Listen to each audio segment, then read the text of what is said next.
The story begins with an illustrated book page featuring a fox. A storybook illustration shows a headless man in a brown vest. Julie explains he will record a podcast due to injury. He checks the camera angle while continuing to read the book. The lilac-haired man smiles gently after reading throughout the entire afternoon. He walks through his kitchen looking forward to a cold beer. Shocking news on his laptop causes him to drop his drink. He panics as the beer spills directly onto his open laptop. He laments his bad luck regarding his injury and broken computer. A technician at a repair shop promises a quick afternoon fix. Julie washes his face in a public restroom while waiting. He looks into the mirror and critiques his own exhausted appearance. Exhausted, he pleads for a quick repair so he can leave. He's startled to find a small boy standing behind him. The purple-haired man stares in silent confusion at the lonely child. He kneels down to the child's level and pats his head. Julie offers a friendly smile to the dark-haired young boy. He wonders if the silent child has a hearing impairment. He snaps his fingers near the boy's ear to check responsiveness. He looks around the empty mall and asks about the mother. He holds the boy's hand, surprised by his warmth and softness. Julie pulls out his phone to call the boy's parents. The boy reaches out to take the phone from his hand. Small fingers tap a phone number into the mobile device's screen. The man confirms if the input number belongs to a parent's. He makes the call and explains he found a lost child. The person on the line angrily hangs up, denying the claim. The boy points toward a nearby office, prompting a new direction. They arrive at the imposing headquarters of the Shashang Group. Julie is visibly shaken to find himself at the specific company. He internally declares his desire to avoid any involvement with them. The young boy firmly tugs on his hand, leading him forward. Under the boy's direction, he reluctantly approaches the high-tech building. A voice from the hallway addresses the child as young master. Julie realizes with a start that the child is important. Two staff members mistakenly identify the man as the new nanny. The enthusiastic employee grabs his arm and pulls him along further. He attempts to protest, explaining he is not the expected nanny. The staff member ignores him and insists he wait in the office. He reflects on the fearsome reputation of the company's powerful president. Terror and cold sweat grip him as he stands in the hallway. The pair is led into a large modern reception lounge area. The employee excuses herself for other work, leaving him stranded there. He looks down at the boy, who is still clinging tight. Julie tries to leave the child to wait for his father. An elevator chime startles the man as he prepares to exit. The elevator doors slide open to reveal an imposing suited figure. Julie's entire body begins to tremble with intense visible fear. The tall stranger halts in the room, looming over the man. A masked man with gold chains stares down at the terrified visitor. The masked man stares down with intense, narrowing red eyes. Julie realizes the man has never taken him seriously. Fear and cold sweat overcome the lilac-haired man. The tall stranger identifies the visitor, stating, "It's you." Julie asks the man to repeat his words in disbelief. He nervously clacks his spoon against his coffee cup. Madame Ning proposes a bond with Song Bolao for a negotiable price. Julie rejects the offer, insisting price is not the factor. He stands up to leave, stating he is not interested. Madame Ning smiles smugly and asks if he still remembers. She offers to locate the child in exchange for his agreement. She shows him a photo of a young boy on her phone. Julie slams the table, refusing to accept the manipulative terms. He stands visibly distressed while Madame Ning remains composed. He wonders why he was chosen instead of the real Julie. He recalls arriving at the Zhu family with Ningxi years ago. A young blonde boy with green eyes gazes into space. He remembers thinking that meeting Julie was like meeting a fairy.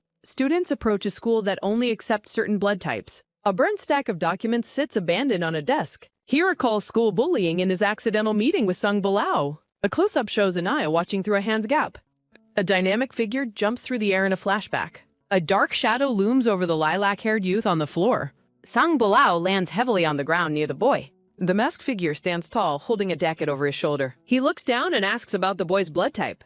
Sang Balao tells him to get lost as they pass. Zhu Li insists his first name is not Zhu. Madame Ning notes that Song Balao's name is also different. President Song Balao stands before the man and the child. He questions Zhu Li's presence months before their contract begins. He asks the boy where his nanny is.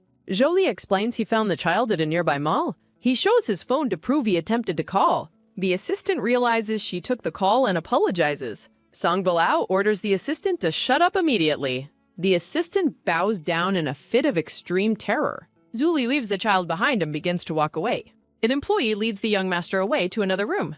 Zuli and Song Bolao pass each other in silence. Julie reaches for the elevator button to make his exit. He taps the button repeatedly in a frantic hurry.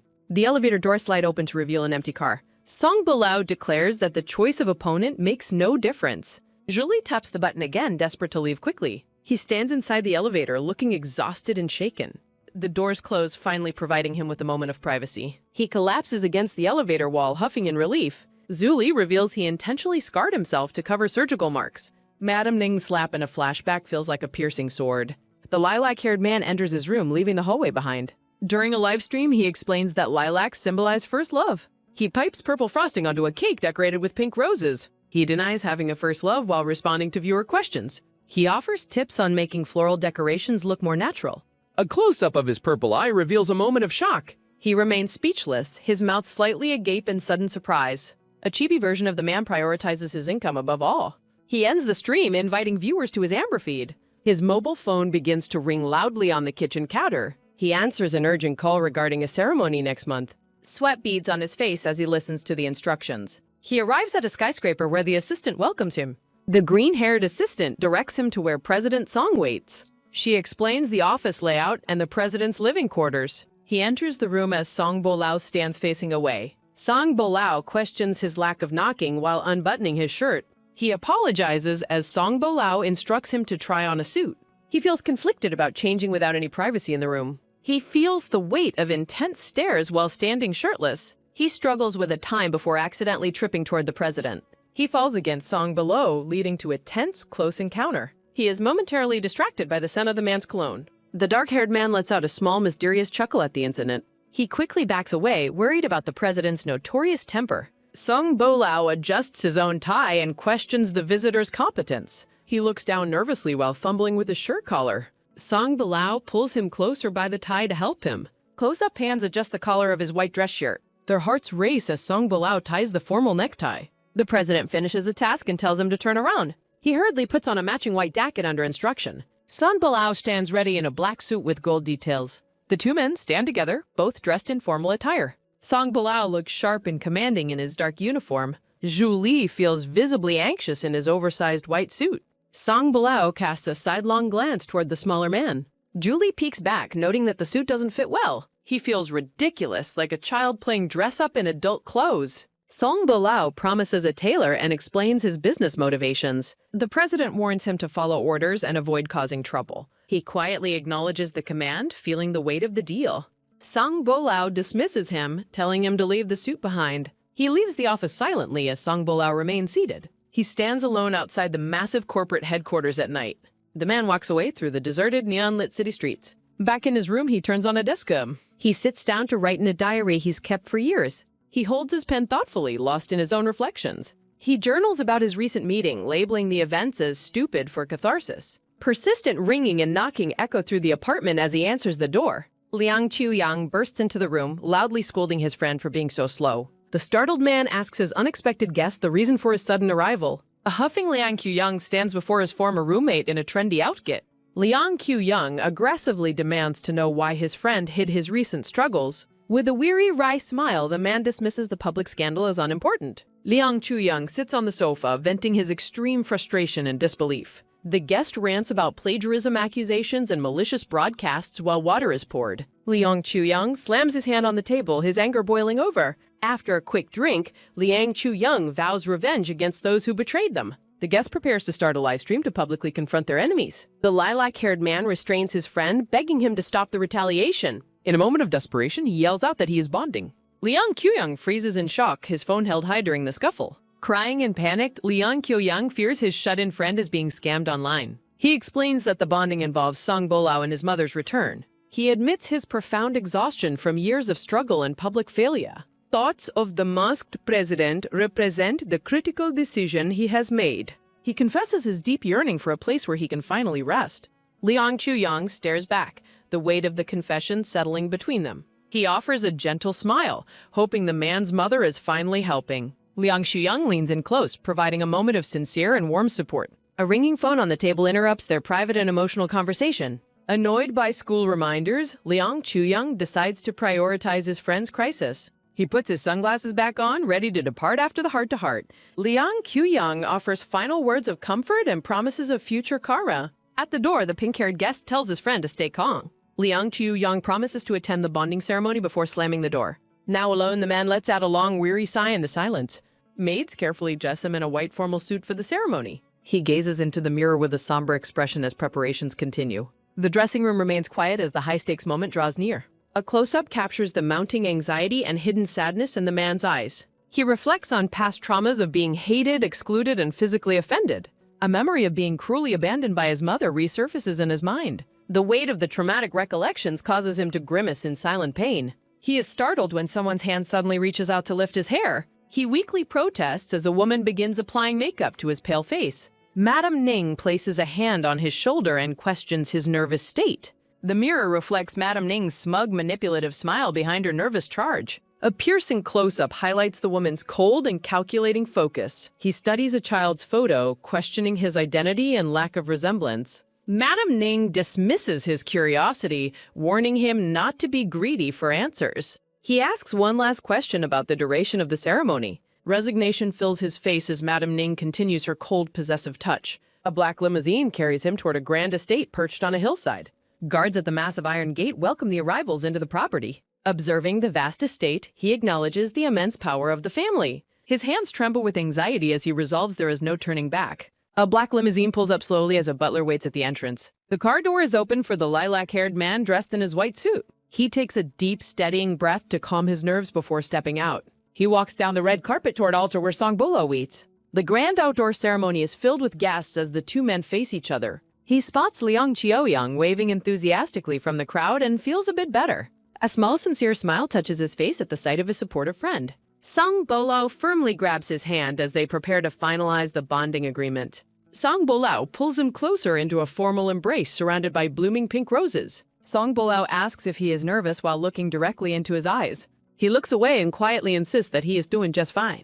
Song Bolao reminds him it's a fake ceremony before waving to the applauding crowd. Liang Qiaoyang celebrates with confetti poppers as the audience claps for the couple. Both men sign the official bonding registry with white feather pens. The signatures for Song Bolao and Ning Yu are finalized in the ceremonial book. A young boy in a tuxedo presents the rings on a plush red cushion. The official completes the bonding ceremony as photographers capture the high-profile event. He addresses the man as Mr. Song while a gold ring glints on his hand. A man with long dark hair interrupts, prompting Song Bolao to question his uninvited presence. The visitor explains he simply wanted to see the president one last time. Song Bolao abruptly releases his hold on the lilac-haired man's waist to address the guest. Song Bolao orders the visitor to follow him for a private conversation elsewhere.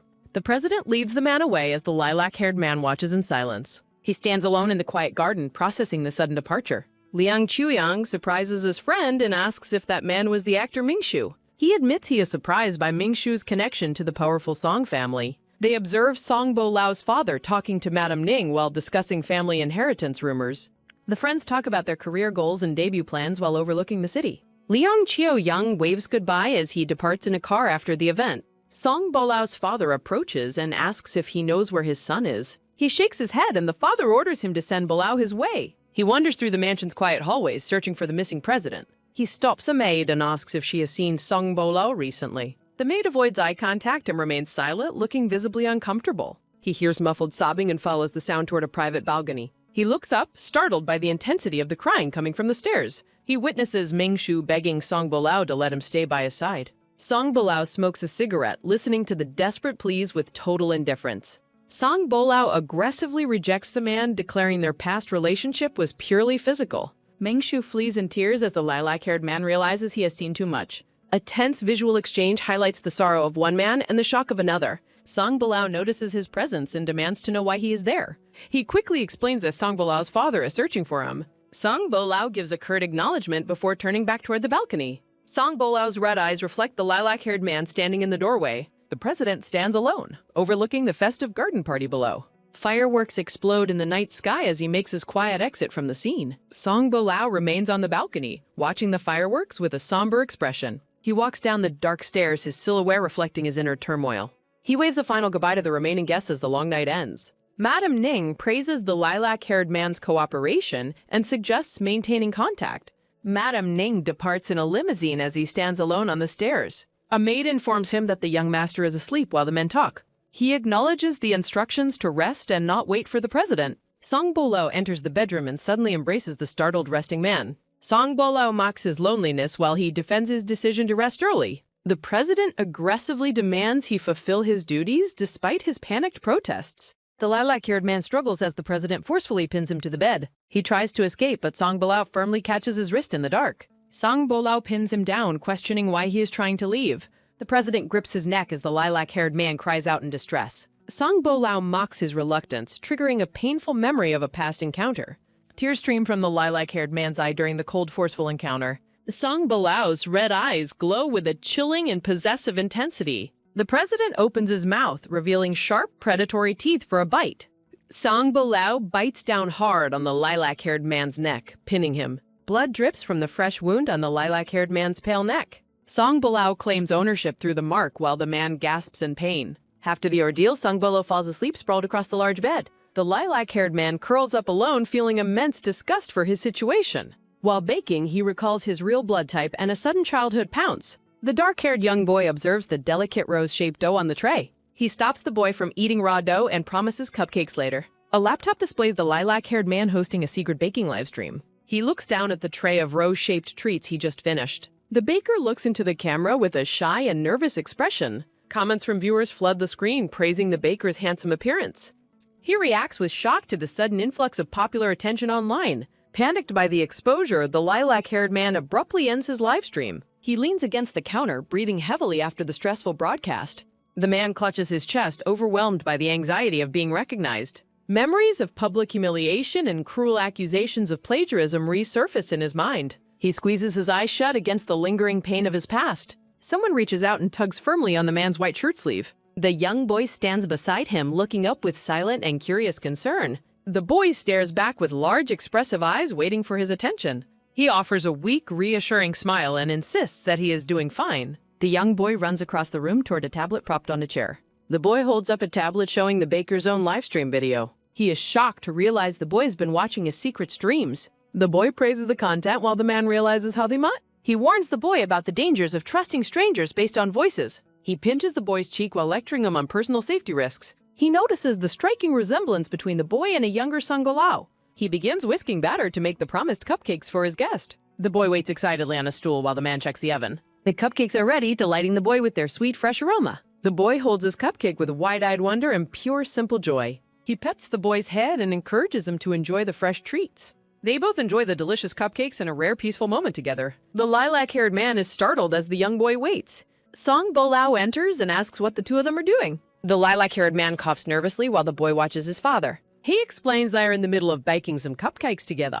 Song Bolao enters the kitchen and asks if he made them himself. He offers a treat, but Song Bolao bites it from his hand. After tasting the cupcake, Song Bolao bluntly states it is too sweet. Song Bolao explains he returned for an item and is leaving shortly. He realizes that the cupcakes were specifically intended for the young child. He insists to himself that he actually reduced the sugar content. The close-up highlights the cupcake with a single large bite taker. He chews the cake as a medical patch rests on his neck. The boy hugs him and declares that his father was lying. He smiles gently and agrees that the boy's father is a liar. The young boy runs off happily with his finished cupcake. He enters the mansion's grand library, standing before the massive wooden doors. He marvels at the massive book collection, searching for a baking guide. He decides to climb the ladder to search the higher bookshelves. He finds a deep philosophical book, but several old letters fall out. He panics and gathers the fallen papers, recognizing the distinct handwriting.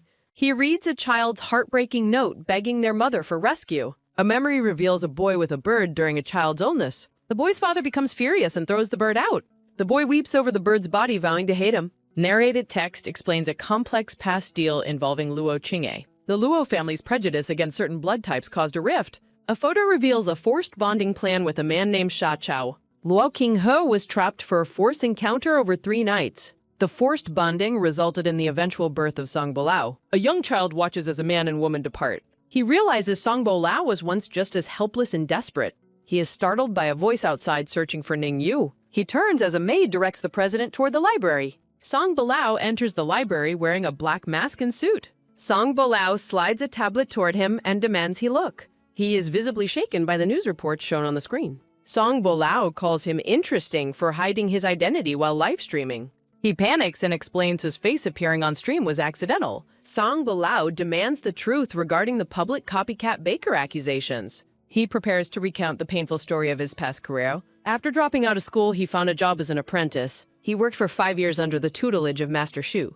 Master Zhu yelled at his son, favoring Ningyu's superior talent. The master's sudden illness forced Ningyu to take his place. Ningyu and a colleague traveled to France for a competition. He designed an elaborate dragon palace cake for the ocean theme. With 30 minutes left, he works on the intricate dragon details. Judges interrupt the competition to investigate a report of professional plagiarism. He is stunned to be accused of copying another participant's work. The accuser is revealed to be a famous, well-connected legacy chef.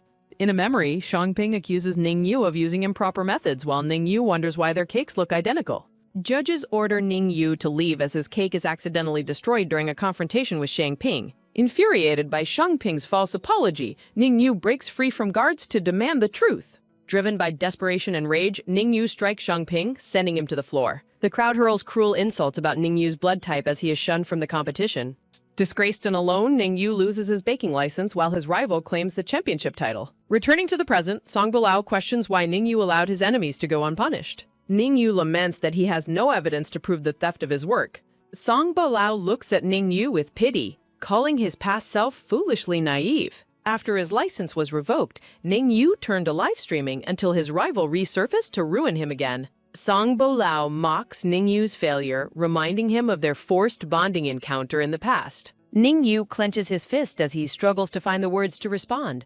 Song Bilao stares intently at Ningyu, demanding to know if he was truly innocent. Haunted by internal voices, Ningyu maintains his innocence despite having no way to prove it. A maid interrupts the library tension, reporting that the young boy is suffering a severe coughing fit. Song Bilao rushes to the bedroom to check on his son, who is struggling to breathe. The president checks the child's temperature while the boy rests uncomfortably in his bed. Song Bilao comforts the boy by promising that a doctor is on the way. Watching from the shadows, Ningyu realizes the boy needs emotional comfort more than medical care. Ningyu decides to step in and try to cheer up the sick child. Behind Song Bilao's back, Ningyu makes funny faces to distract and entertain the boy. Ningyu pulls a silly pouting face, successfully catching the young boy's attention. The young boy hides under his blanket, unable to suppress a small happy trouble. Ningyu beams with genuine joy at seeing the boy's mood finally improve. Hearing a strange sound, Song Bilao turns around and catches Ningyu mid-performance. A silent, awkward stare follows as Song Bilao realizes what Ningyu was doing. Overwhelmed by embarrassment, Ningyu collapses into a ball of shame on the floor. Lu Mengbai, a high-ranking doctor and Song Bilao's cousin, arrives to treat the young boy. After examining the patient, Luo Mengbai diagnoses seasonal asthma and agrees to stay for observation. Song Bilao instructs Ningyu to help Aunt Ju prepare a room for the visiting doctor. Aunt Ju enthusiastically praises Luo Mengbai's expertise in ABO research and blood type studies. Ningyu asks the excited housekeeper to help settle the doctor into the guest room. Late at night, Ningyu returns to the bedroom while Song Bilao takes a private call. Over the phone, Song Bilao defensively insists that he would never harm his own son. Song Bilao joins Ningyu in bed, darkly questioning why the boy is unable to speak. Ningyu remains silent, feeling the heavy atmosphere of the dark room. The scene shifts as the door closes, sealing the two men in the quiet bedroom. Song Bilao, standing over him in his robe, reveals the bite mark is healed. Song Bilao warns that his scent is fading and aggressively moves to reclaim the mark. Song Bilao forcefully grabs Ningyu's wrists and pins him against the bed. Despite Ningyu's protests, Song Bilao holds him down with cold, possessive strength. Song Bilao grips Ningyu's neck and jaw, preparing to deliver a fresh mark. Song Bilao bites down hard on the man's neck, drying blood in the process. A close-up shows Song Bilao's sharp teeth releasing the bleeding fresh wound. Song Bilao licks the blood from the wound as Ningyu flees to find bandages. Song Bilao warns Ningyu that his father arrives tomorrow and demands total silence. Ningyu agrees to the terms and quickly exits the room, leaving the president alone. Standing alone in the hallway, Ningyu reflects on his increasingly volatile situation. Ningyu enters the nursery to find the doctor and housekeeper still attending the boy. Hiding his neck, Ningyu asks Aunt Ju for help with his fresh injury. Luo Mengbai tells the others to be quiet as Ningyu hides his bleeding neck. The doctor offers her professional expertise to treat Ningyu's fresh injury. Luo Mengbai cleans the wound, criticizing Song Bilao's ruthless and aggressive behavior. She explains how type A pheromones serve as a territorial warning for others. Luo Mengbai applies a medical patch while discussing human evolution and viruses. The doctor finishes the treatment as Ningyu expresses his sincere gratitude. Chibi Luo Mengbai explains blood type immunity rates regarding the C20 virus. Ningyu feels unsettled and decides to check on the young boy. Luo Mengbai examines the sleeping child and advises everyone to go rest. Ningyu learns the boy's condition was inherited from his biological mother. The doctor leaves the details of the mother's history for Song Bilao to explain. The next morning, Ningyu reads a storybook to the young boy. Song Bolao's uncle enters the room, asking about the health of the child. The uncle checks on Song Mo, holding his hand with great concern. He instructs the child to report any discomfort and to rest well. The uncle yells at Ningyu, questioning if the family is too poor. He blames Ningyu's career for negatively impacting the health of the boy. Song Bolao intervenes, telling his uncle to focus only on seeing the child. The uncle says goodbye to Song Mo, promising to visit him again. He criticizes Song Bolao's poor parenting skills as they leave the bedroom. Song Bolao defends his efforts as the young boy hides under the blankets. Song Bolao questions his paternal role while Ningyu hears the boy cough. Internal thoughts reveal Song Bolao's confusion regarding how to be a good father. A violent memory of a slap startles Ning from his current reading. A flashback shows a young Ningyu asking about his mother's future marriage. His mother pinches his nose while people nearby shout cruel, prejudiced insults. A crash echoes as the mother cleans up broken glass while alone. Young Ningyu watches his mother frantically cleaning the messy, shattered floor. The young boy asks if she is hurt as her hands tremble. The mother blames the child's blood type for her own personal misery. A sharp slap from the past shocks Ningyu in the present moment. Ningyu reflects on the toxic environment present in the boy's home. He recognizes the vital role parents play in a child's healthy growth. Ningyu hopes for at least one responsible parent in the boy's life. A text message from Ningxi arrives requesting a meeting at a cafe. Song Mo clings to Ningyu's leg, refusing to let him go. Anju suggests taking the young master along on the trip to city. Ningyu plans to leave the boy with his father while he works. Anju asks Ningyu to deliver jars of her homemade beef sauce. She explains the jars are for Song Bolao and his personal assistant. The red car travels through the busy futuristic streets of the city. Song Mo peers out the car window in awe of the urban scenery. Ningyu reminds the boy about safety while the vehicle is moving. The green light signals for the heavy traffic to proceed through the intersection. The red car comes to a sudden halt during the busy morning commute. Ningyu waits at a red light amidst a crowded city street. Song Mo's eyes light up at the sight of a nearby bakery. A vibrant, colorful display of cakes and sweets catches the boy's eye. Ningyu spots Shu Mei-rin standing outside a popular, crowded cake shop. He asks Song Mo if he would like some of the delicious cakes. Gently patting the boy's head, Ningyu promises to buy the cake. The driver acknowledges Ningyu's instructions as the boy waves farewell. Entering the bakery, Ningyu asks Song Mo to choose a treat. Staring in disbelief, the waitress realizes the customer is her old senior. Overwhelmed with emotion, the girl lunges forward to hug a startled Ningyu. Ningyu recognizes his junior, Little Ju. While feeling relieved, she remained employed. Little Zhu greets the boy as Ningyu encourages him to be social. A colorful variety of cake slices are presented in a festive gift box. Song Mo politely accepts the gift while Little Zhu beams at him. Ningyu smiles kindly as he asks for the price of the cake. Little Zhu offers the cake as a treat, but an arrogant chef interrupts with insults. Ningyu walks away, telling Chang Xingzi to mind his own business with his rival. Arriving at the skyscraper, a secretary welcomes Ningyu to the Shaoxing group. An elevator bell rings as the sound of Song Balao's yelling echoes nearby. Song Balao demands results over data while the secretary offers Ningyu water. Waiting in the office, the secretary laments the lack of research progress. As a dejected researcher exits, Ningyu asks about the difficulty of the project. The secretary explains the complex challenges of extending new energy battery lifespans. Entering the room, a masked Song Balao criticizes the boy's sugary meal. Ningyu defends the treat as a reward while Song Bolao removes his mask. Song Bolao reaches for the box, noting the familiar branding of the shop. The president explains he stopped buying there after the quality significantly declined. Realizing Song Bolao likely ate his past work, Ningyu offers the beef sauce. Song Bolao smirks, expressing his preference for the sauce over the cakes. As Song Mo prepares to eat, his father suddenly snatches the strawberry. Song Bolao eats the fruit while the boy stares in devastated silence. Watching the petty theft, Ningyu is baffled by the president's childish behavior. Song Mo begins to tear up, tugging on Ningyu's shirt for comfort. Ningyu quickly reassures the child, offering him another slice of cake. Happily eating, Song Mo thanks mommy, leaving both men completely stunned. Song Balao glares at Ningyu, questioning if he coached the boy's behavior. The young boy gazes up with innocent confusion at the sudden tension.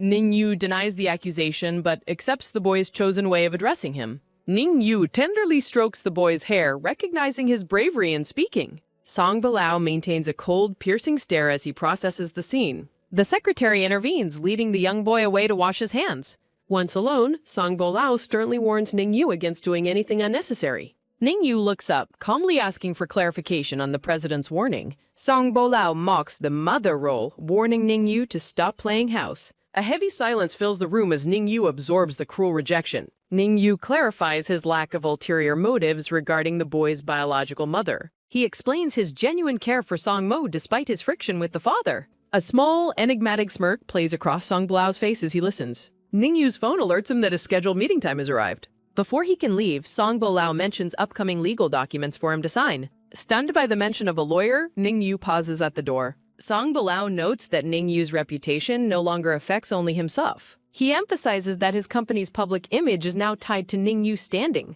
Sipping his tea, Song Bo-lao insults Ning Yu while promising to fix his mess. Haunting memories of his disgrace return as Ning Yu considers the possibility of winning. Song Bo-lao claims the Shawshang Group employs the best lawyers globally and questions why they deserve high fees if they cannot win a simple lawsuit. A close-up of the president's mouth emphasizes his cold declaration that he never keeps losers. Ning Yu smiles softly, his silver hair framing his calm face. Ning Yu bows deeply in the cafe, thanking Song Bo-lao and apologizing for the trouble he caused. Sipping tea against the city skyline, Song Bo-lao tells Ning Yu to stop doing things that cause further trouble as the silver-haired man departs. Protesters fill the city streets, holding signs demanding equality and human rights for those with type B blood.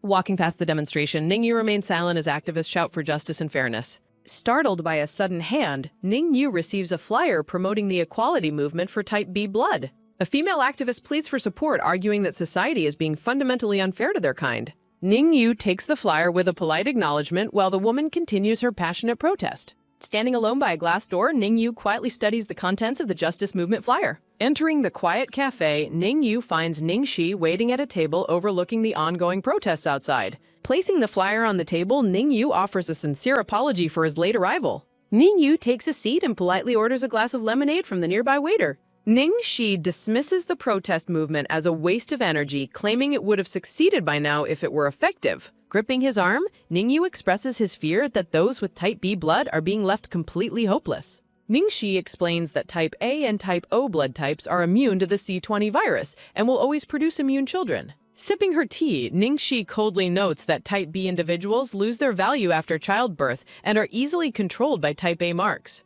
Looking into her cup, Ning Shi questions if type B people deserve elimination due to their perceived inferiority in fitness and intellect. Ning Yu remains silent, his hand clenching the table as he processes her cruel perspective. Ning Yu argues that society cannot function without the vital contributions and labor of those with type B blood. Ning Shi mocks his naivety, comparing the potential disappearance of type B blood to the extinction of dinosaurs or the death of those with AB blood.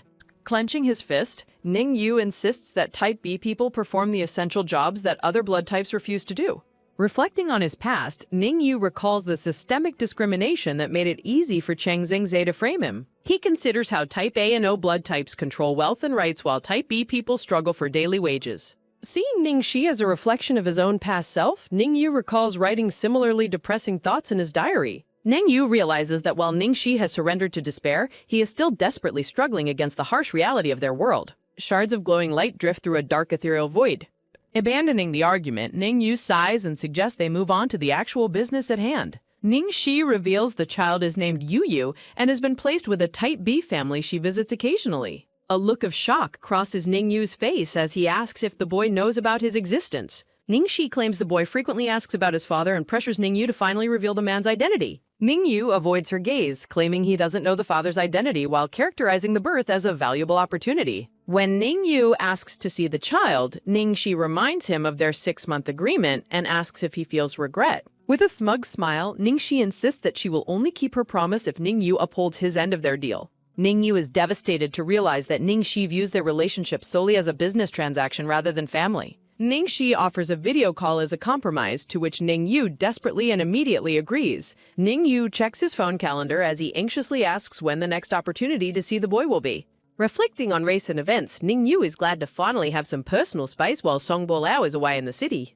Birds chirp on a sunlit branch while Ning Yu sleeps peacefully in his bed. Waking to the bright morning sun, Ning Yu is startled to see a familiar figure sitting in the room. Startled, Ning Yu asks when Song Bo-lao returned, and the president calmly replies that he has been there for half an hour. Rubbing his eyes in confusion, Ning Yu wonders aloud why the president didn't wake him up upon arrival. In a small simplified scene, Song Bo-lao sits composed while Ning Yu scrambles out of his bed in a panic. Noticing it is only 8:45, Ning Yu questions why the president has returned home so early today. Ning-yu looks back with a worried expression, asking if the man forgot something important. Song Bo-lao sets his tea down, coldly asserting that he needs no reason to return to his own home. Feeling flustered and overwhelmed, Ning-yu waves his hands while trying to compose himself. Song Bo-lao gazes silently at Ning-yu, whose visible panic and disheveled appearance are highlighted by descriptive labels. Ning-yu stands before the president with messy hair and an untidy collar, looking completely bewildered. A close-up reveals Ning-yu's eye as he begins to stir. Song Bo-lao orders the silver-haired man to prepare for an afternoon outing. Panic ensues as Ning-yu realizes he is missing one of his shoes. Searching under the bed, Ning-yu asks where they are going today. The silver-haired man becomes increasingly frantic while the president remains silent nearby. Song Bo-lao produces the shoe and announces their destination is the orphanage. The president holds out the missing shoe to the bewildered silver-haired man. Ning-yu reacts with pure shock at the mention of the orphanage. En route, Song Bo-lao warns Ning-yu to maintain absolute respect during the visit. Ning-yu reflects on the political high stakes and the president's ruthless reputation. Tension peaks as Song Bo-lao's cold stare forces a panicked response from Ning-yu. The president remains focused on his digital tablet as the car continues forward. Ning-yu considers the immense pressure of the upcoming congressional election campaign. Narration describes the fierce competition among the wealthy elite of Shangtin City. The silver-haired man worries about the consequences of any mistakes during the event. Upon arrival, they are greeted by orphans presenting large, colorful bouquets. Ning-yu realizes these children are merely being used as political props. A swarm of paparazzi captures every moment of their arrival with flashing cameras. Song Bo-lao firmly takes Ning-yu's hand to project an image of unity. The masked president keeps a watchful eye on the surrounding media. Song Bo-lao maintains the facade, telling Ning-yu he will hold him steady. Ning-yu reflects on how their public, royal image is entirely fabricated. They walk together into the orphanage, acutely aware of the performance they're giving. The dean leads the group through the canteen where children are eating. Song Bo-lao acts as a perfect gentleman while touring the classrooms and library. A sudden, loud disruption from outside halts the formal tour. In the courtyard, a group of children are fighting over a hair tie. Ning-yu watches the chaotic scene through a window with a pensive expression. The dean apologizes profusely for the embarrassing behavior of the children. Song Bo-lao dismisses the incident as normal childhood behavior, surprising the dean. Watching the kids, Ning-yu can't help but think of his own son. The silver-haired man is momentarily stunned by the unfolding situation. Ning-yu finds it difficult to believe the president's sudden display of patience. The orphanage staff thanks the pair warmly as they prepare to depart. Back in the car, Ning-yu is lost in deep, melancholy thought. He wonders if his hidden child, Yu-yu, also fights and feels abandoned. Pouring a drink, Song Bo-lao asks Ning-yu what is capturing his attention. Ning-yu quickly dismisses his internal worries as being about nothing important. Song Bo-lao brings up Ning-yu's past close relationship with Zhu Li. Memories of high school bullying and Zhu Li's calculated protection resurface. A younger, bruised Ning-yu stands beside a composed Zhu Li in memory. Flashback. Ning-yu is brutally kicked to the ground by a group. Flashback. A group of masked students surrounds and mocks the fallen boy. Flashback. One bully pins Ning-yu down, demanding his zealots. Flashback. The tormentors harass Ning-yu specifically about his bod type. Flashback. Multiple hands grab at the defenseless boy on the pavement. Flashback. Ning-yu's eyes widen as he sees someone new approaching. Flashback. A younger, masked Song Bo-lao arrives to claim the territory. Flashback. Song Bo-lao strikes one of the bullies down with his briefcase. Flashback. The remaining bullies watch in terror as their leader is hit. The silver-haired boy is brutally kicked to the ground by bullies. The masked, black-haired man asks the boy who he is. An oppressive shadow looms over the boy as the man approaches. The black-haired man ruthlessly steps on the silver-haired boy's head. Looking down coldly, the black-haired man commands everyone to leave. The other bullies flee in terror as the man wedges them. The bruised boy offers thanks, but the man calls him a loser. The silver-haired boy clenches his fist in silent frustration on the pavement. A grand multi-story mansion stands silent under the dark night sky. The silver-haired boy walks past the blonde-haired man sitting inside. The blonde-haired man calls out to Ning-yu as he retreats. Outside the room, the blonde-haired man hears Ning-yu coughing piteously. From his bed, the pained boy claims he is just tired. Ning-yu tells Zhu Li to leave so he can sleep. A silhouette illustrates the intense tingling sensations wrecking the boy's body. Ning-yu sits on the floor, startled by sudden clicking noises. The silver-haired boy begs for the pain sensations to stop immediately. The blonde-haired man opens the door and taps the light switch. Entering the room, the blonde-haired man finds Ning-yu on the floor. The blonde-haired man asks Ning-yu who was responsible for hitting him. Ning-yu claims it was an accident, but the man threatens investigation. Panicking, Ning-yu shouts a refusal as the blonde-haired man watches. The silver-haired boy violently shakes off the blonde-haired man's concerned touch. The blonde-haired man insists on helping while Ningyu recounts his story. A close-up reveals the blonde-haired man's shock at hearing Song Bilao's name. Ningyu denies being close with the man Zuli calls arrogant. 7 years ago, the silver-haired boy enjoys lunch on a sunny rooftop. The boy's peaceful rest is interrupted as a dark shadow looms over. Song Bilao presses the boy down, suggesting he should sleep longer. Song Bilao accuses the boy of stealing his territory and being trash. Ningyu realizes with shock that Song Bilao cleans the rooftop's garbage. Releasing his grip, Song Bilao mentions that Julie handles things. Song Bilao stands tall and asks why the boy hides there. Tidying his lunchbox, the silver-haired boy explains the rooftop is quiet. Song Bilao agrees the quiet is perfect for skipping class and sleeping. Song Bilao points out where the boy was almost stripped previously. The silver-haired boy remains silent as he looks through the fence. Ningyu turns back and asks the black-haired man what he wants. Song Bilao demands a tribute for future rooftop use and throws paper. The black-haired man tells the boy to dispose of the garbage. The silver-haired boy looks down at the discarded paper in confusion. Opening the paper, the boy wonders how the man finished his cookies. Ningyu concludes that the school's top dog has a sweet tooth. The boy becomes obsessed with baking to maintain his rooftop access. Holding a box of treats, the boy prepares to enter the rooftop. Ningyu prepares a tribute bag every time he visits the rooftop.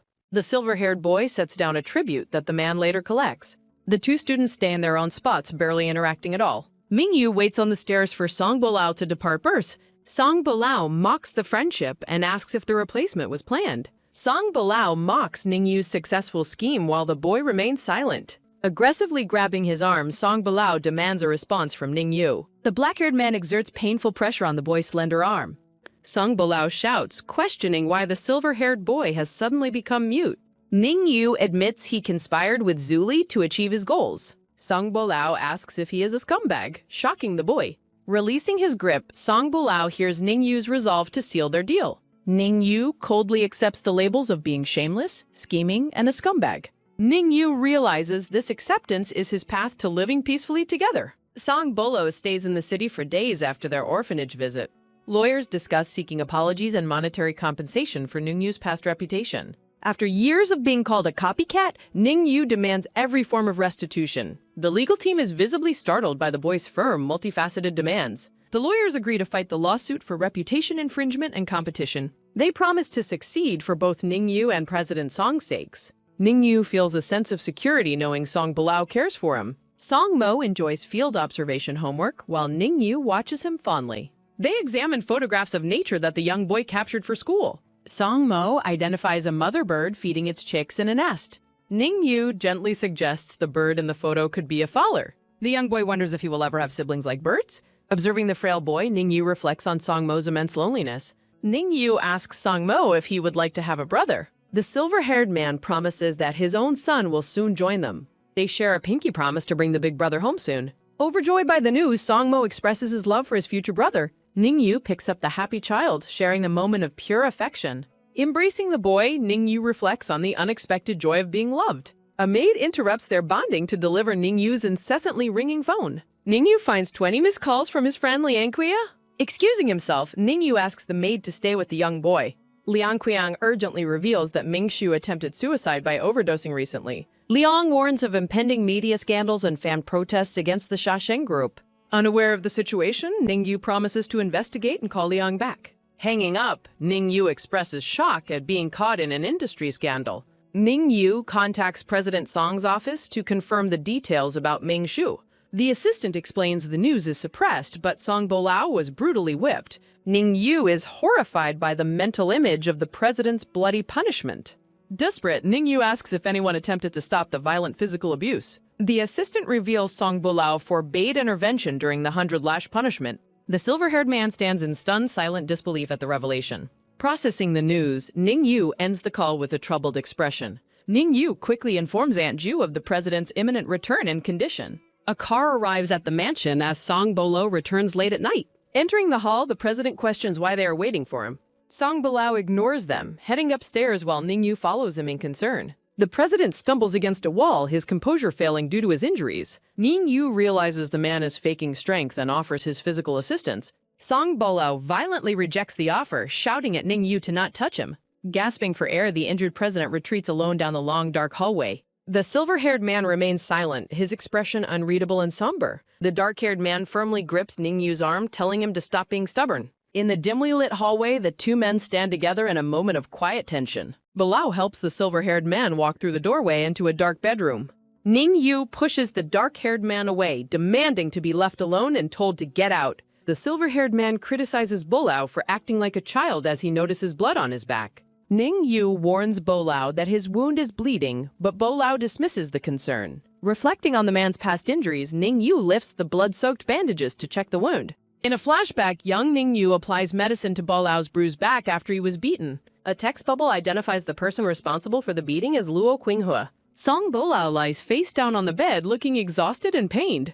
The silver-haired man stands over the bed, looking down at the injured man with concern. The dark-haired man tells Ningyu to leave the room immediately. Ningyu ignores the command and asks if Bilao would like a glass of water. Bilao refuses help, prompting Ningyu to plan on sleeping next door while the housekeeper arrives. Ningyu instructs Aunt Ju not to call the doctor yet, leaving the wounded beast to rest. A glass of water sits untouched on the side table in the moonlight. The dark-haired man falls into a deep sleep, his bandaged back exposed to the room. Ningyu checks Bilao's forehead, feeling relief to find that he does not have a fever. Poking the sleeping man's forehead, Ningyu remarks that this pain is the result of messing around. Bilao is startled in his sleep and turns over away from the touch. After a chibi moment of frustration, Ningyu looks at the sleeping man with a soft smile. The dark-haired man continues to sleep soundly against the white pillows. Ningyu leaves the room and resolves to find a specific letter to hide his intrusion. Entering the library, the silver-haired man finds a book titled Meaning of Life on the shelf. Ningyu pulls an old yellowed envelope from the pages of the book. Looking through a bird photography book, Ningyu reflects on the irony of Bilao's lonely travels. Internal versions of Ningyu argue before he decides to continue reading the private letters. The silver-haired man holds the large green book thoughtfully against his chest. Ningyu turns on a lamp, casting a warm glow over the letter he is about to read. Sitting on the sofa, Ningyu realizes that a deal with Sha Qiao changed Bilao's life. Memories surface of Luo Qinghua being cruel to Bilao while indulging her stepson and killing Bilao's bird. Flashbacks show Bilao being punished unfairly while Ningyu compares different family members' incompetence. Ningyu reads a heartbreaking childhood letter from Bilao asking his mother why she abandoned him.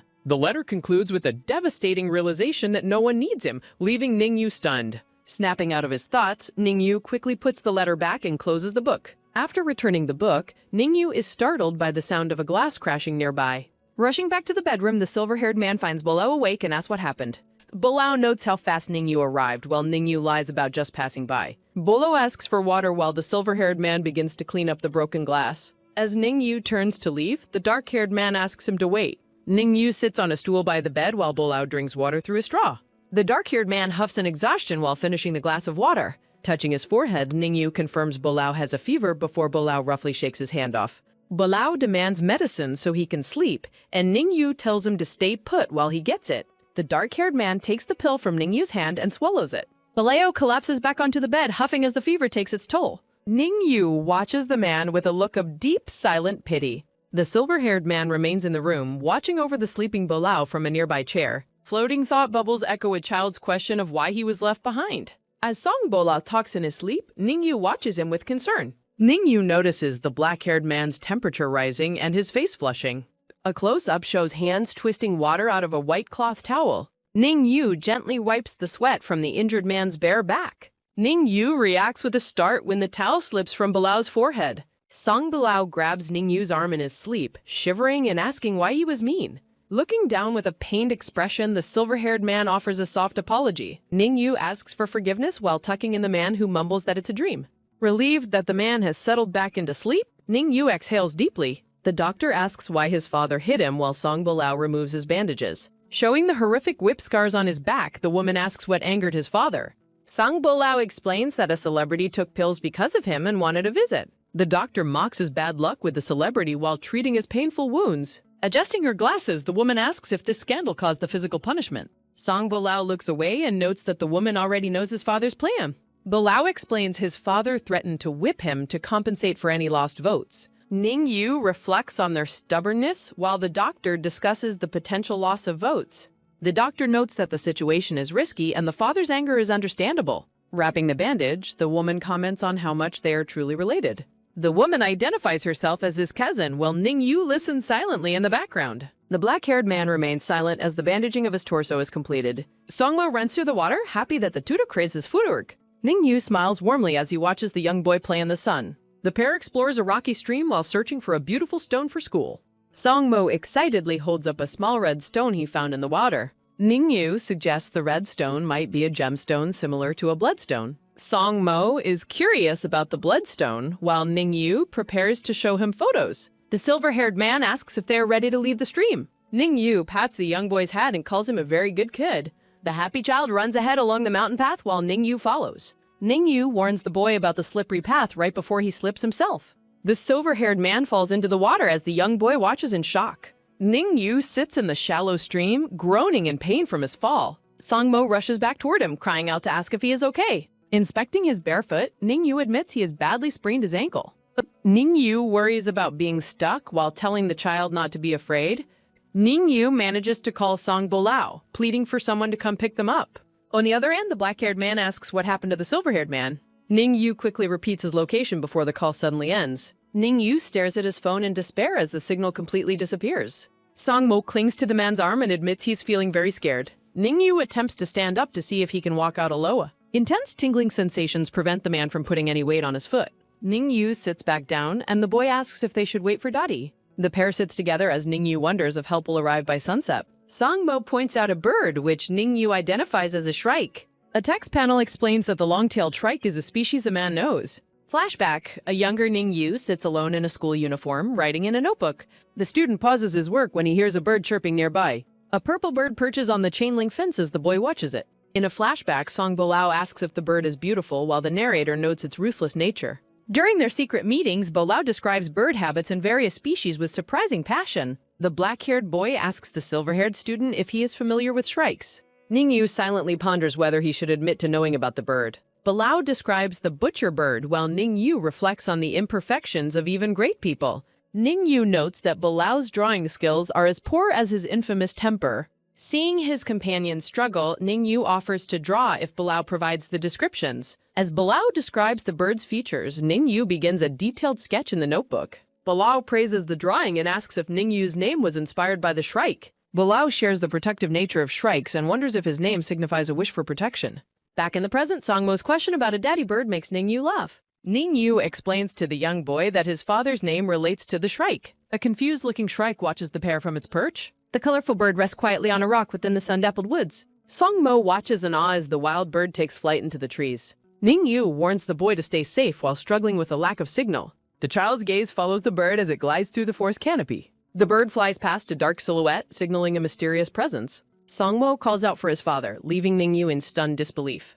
Ningyu insists it is just the bird, unaware that help has arrived. Song Bolao reveals himself, confirming that he has come for them. The president stands before his family in the quiet forest clearing. Bolao kneels to examine the silver-haired man's sprained ankle for any serious damage. The black-haired man offers his back and commands the injured man to climb on. Ningyu voices his worries about Bolao's own wounds and suggests an alternative rescue plan. Irritated by the resistance, Bolao questions why the silver-haired man is being so difficult. Song Bolao gives a firm ultimatum about how they will return home.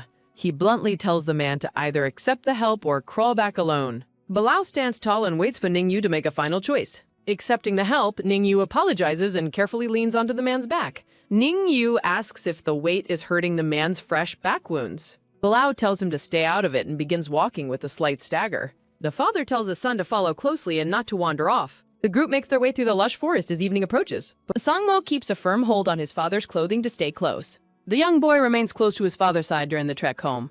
Ningyu asks Bolao to slow down so the child can keep up with them. Bolao adjusts his pace, bringing a joyful smile to the young boy's face. Carrying Ningyu, Bolao creates a rare, cozy moment that makes the injured man happy. The trio finally spots the lights of the mansion through the dense foliage. Overjoyed to be back, Songmo runs toward the house shouting their arrival. Ningyu expresses his deep gratitude for the man's rescue effort. The silver-haired man thanks Bolao again for physically carrying him the whole way. Bolao claims his only concern was the safety of the young child. He warns that flattery won't change his low opinion of the silver-haired man. Bolao gasps in surprise as Ningyu suddenly tightens his hold. A flustered Bolao commands the man to stop moving around. Ningyu accepts Bolao's harshness, needing nothing in return for his own kindness. The exhausted doctor requests compassion after a long night of medical research and care. Bolao enjoys his morning tea while playfully threatening the doctor's upcoming research funding. Luo Mengbai jokes with Ning Yu about her blood type, claiming she is not as fragile as those with type O. The doctor slowly rotates the silver-haired man's injured foot to assess the damage. Luo Mengbai confirms it is a sprain, prompting Ning Yu to ask Aunt Ju for the ointment Song Bolao used. The woman pours medicinal oil from a gold bottle, warning the silver-haired man that the treatment will be painful. Ning Yu hisses in pain during the massage while young Song Mo watches the scene with a nervous expression. Despite the pain, the silver-haired man smiles and tells the boy that it doesn't hurt to keep him calm. Holding a teacup, Song Bolao tells the man to stop lying to the child and calls his son over. The black-haired man uses the painful treatment as a warning for the boy to be more careful while walking. Bolao further frightens the young child by describing the possibility of surgery if he ever breaks a bone. Ning Yu tells him to stop, realizing the man's harsh parenting style is the reason for the boy's fear. The silver-haired man asks the maid to take the boy away for pudding while he continues his treatment. As the boy is led away, Luo Mengbai criticizes her cousin for having such a terrible personality. The woman compares the black-haired man's cold demeanor to a villainous character from a dark fairy tale. Sipping his tea, Bolao dismisses her, stating that the boy must learn responsibility rather than be coddled. Annoyed by her cousin's attitude, the woman abruptly stops the massage on the silver-haired man's foot. The silver-haired man looks up in confusion as the atmosphere in the room shifts. Song Bolao hands a stack of legal documents to Ning Yu and commands him to memorize the contents. Ning Yu reads the high-profile legal statement regarding defamation and slander with a shocked expression. The silver-haired man questions the public nature of the statement while Bolo tells him to prepare his social media. The black-haired man looks down on his companion, insulting his current pathetic state. Bolao mocks the man's past ambitions and calls him a coward for hesitating to clear his reputation publicly. Ning Yu worries about his inactive account, but Bolao reveals his own company is the largest shareholder of the platform. The president smirks as he confirms his total control over the situation to the stunned silver-haired man. A text panel explains that Bolao spent time strictly monitoring and correcting the man's memorization of the statement. The black-haired man leans in close and lifts the silver-haired man's chin with his hand. A close-up shows Bolao's finger grazing Ning Yu's pale lips in a provocative manner. The silver-haired man's eyes widen in shock at the sudden and intimate physical contact. Bolao presses his thumb against the man's lip as Ning Yu admits the proximity is making him nervous. A close-up shows the silver-haired man's eye as he tries to snap out of his dazed state. Bolao pulls away and asks if this is an attempt at seduction, leaving the man flustered by the accusation. Ning Yu silently ponders whether admitting to the false claim would be the quickest way to make the man leave. The silver-haired man ultimately denies the accusation, insisting he is not trying to seduce the president. The black-haired man twists the denial, asking if Ning Yu is suggesting that he is being forced into it. A close-up of Bolao's smirking mouth shows him questioning if the silver-haired man simply lacks self-control. Insulted by the narcissism, Ning Yu laments that his injury prevents him from simply running away. The silver-haired man gives in and admits he cannot control himself, hoping to end the confrontation. The black-haired man's red eye narrows as he processes the man's sudden confession. Bolao leans back over the desk with a curious expression as the silver-haired man looks away. Lifts his chin again, the black-haired man maintains a firm grip on the silver-haired man's face. Bolao strokes the man's neck while commenting on his admitted lack of self-control. The president notes it's a shame his own injuries prevent him from satisfying the man right now. With a dark smirk, Bolao offers to reward the man with something else instead. The black-haired man mentions a specific event Ning Yu witnessed on the rooftop years ago. The silver-haired man's eye widens in pure shock as a suppressed memory resurfaces.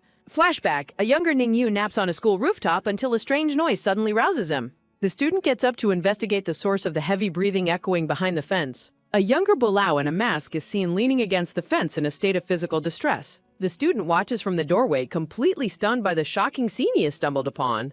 In the present, the silver-haired man's face flushes as he completely snaps back to his senses. Flashback, Ning Yu flees the rooftop in a panic, leaving his textbooks and homework scattered on the floor. A serene sunset glows over the school as evening approaches. Flashback, younger Ning Yu spies on Bolao, who is reading his notebook. The silver-haired student panics, realizing Bolao has found his personal homework. The notebook contains a theory about destined love between blood types. Younger Ning Yu shouts in protest, desperately trying to reclaim his property. The black-haired boy teases his companion by keeping the notebook away. Bolao taps the flustered student's face and tells him to relax. Holding the papers high, the boy refuses to stop reading the contents. Ning Yu demands the book back, but Bolao finds the theory interesting. Bolao mocks the idealistic quote about soul connections despite physical disabilities. The silver-haired boy stands his ground, defending the truth of the text. Ning Yu explains historical restraints while Bolao questions the perfection of others. Clutching his homework, Ningyu claims he has successfully adapted to everything. Ningyu vows that hard work could overcome any fate or love.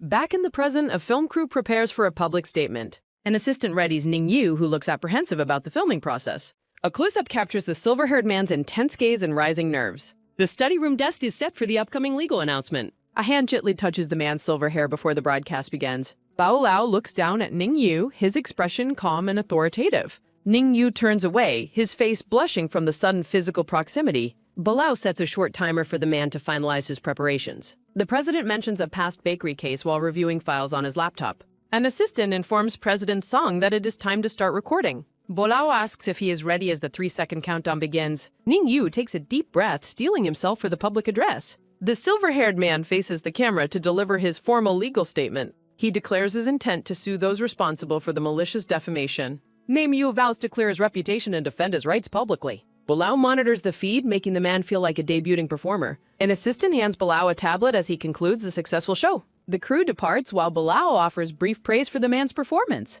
Bolao allows Ningyu to resume streaming but mentions his father's expectations. The black-haired man places a firm hand on the desk, demanding attention. Bolao looms over the man, questioning if he understands the current situation. The president asserts his absolute authority and demands total obedience from him. Submitting to the demand, Ningyu promises to listen only to him. Ningyu internally celebrates that his perfunctory agreement successfully ended the confrontation. Later, Ningyu meets Ningxi and watches a video of Yuyu.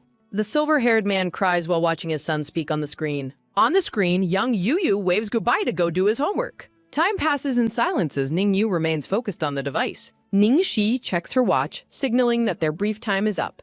The purple-haired woman taps the table to get the emotional man's attention. Trembling, Ningyu begs for just a little more time with the phone. He tenderly strokes the image of his son's face on the digital screen. Ningyu tries to hold the phone back as his mother reaches out. The man pleads for a real meeting, but Ningxi snatches the phone. Ningxi promises a meeting only if he continues to obey her demand. Ningyu watches from the window as his mother leaves the building alone.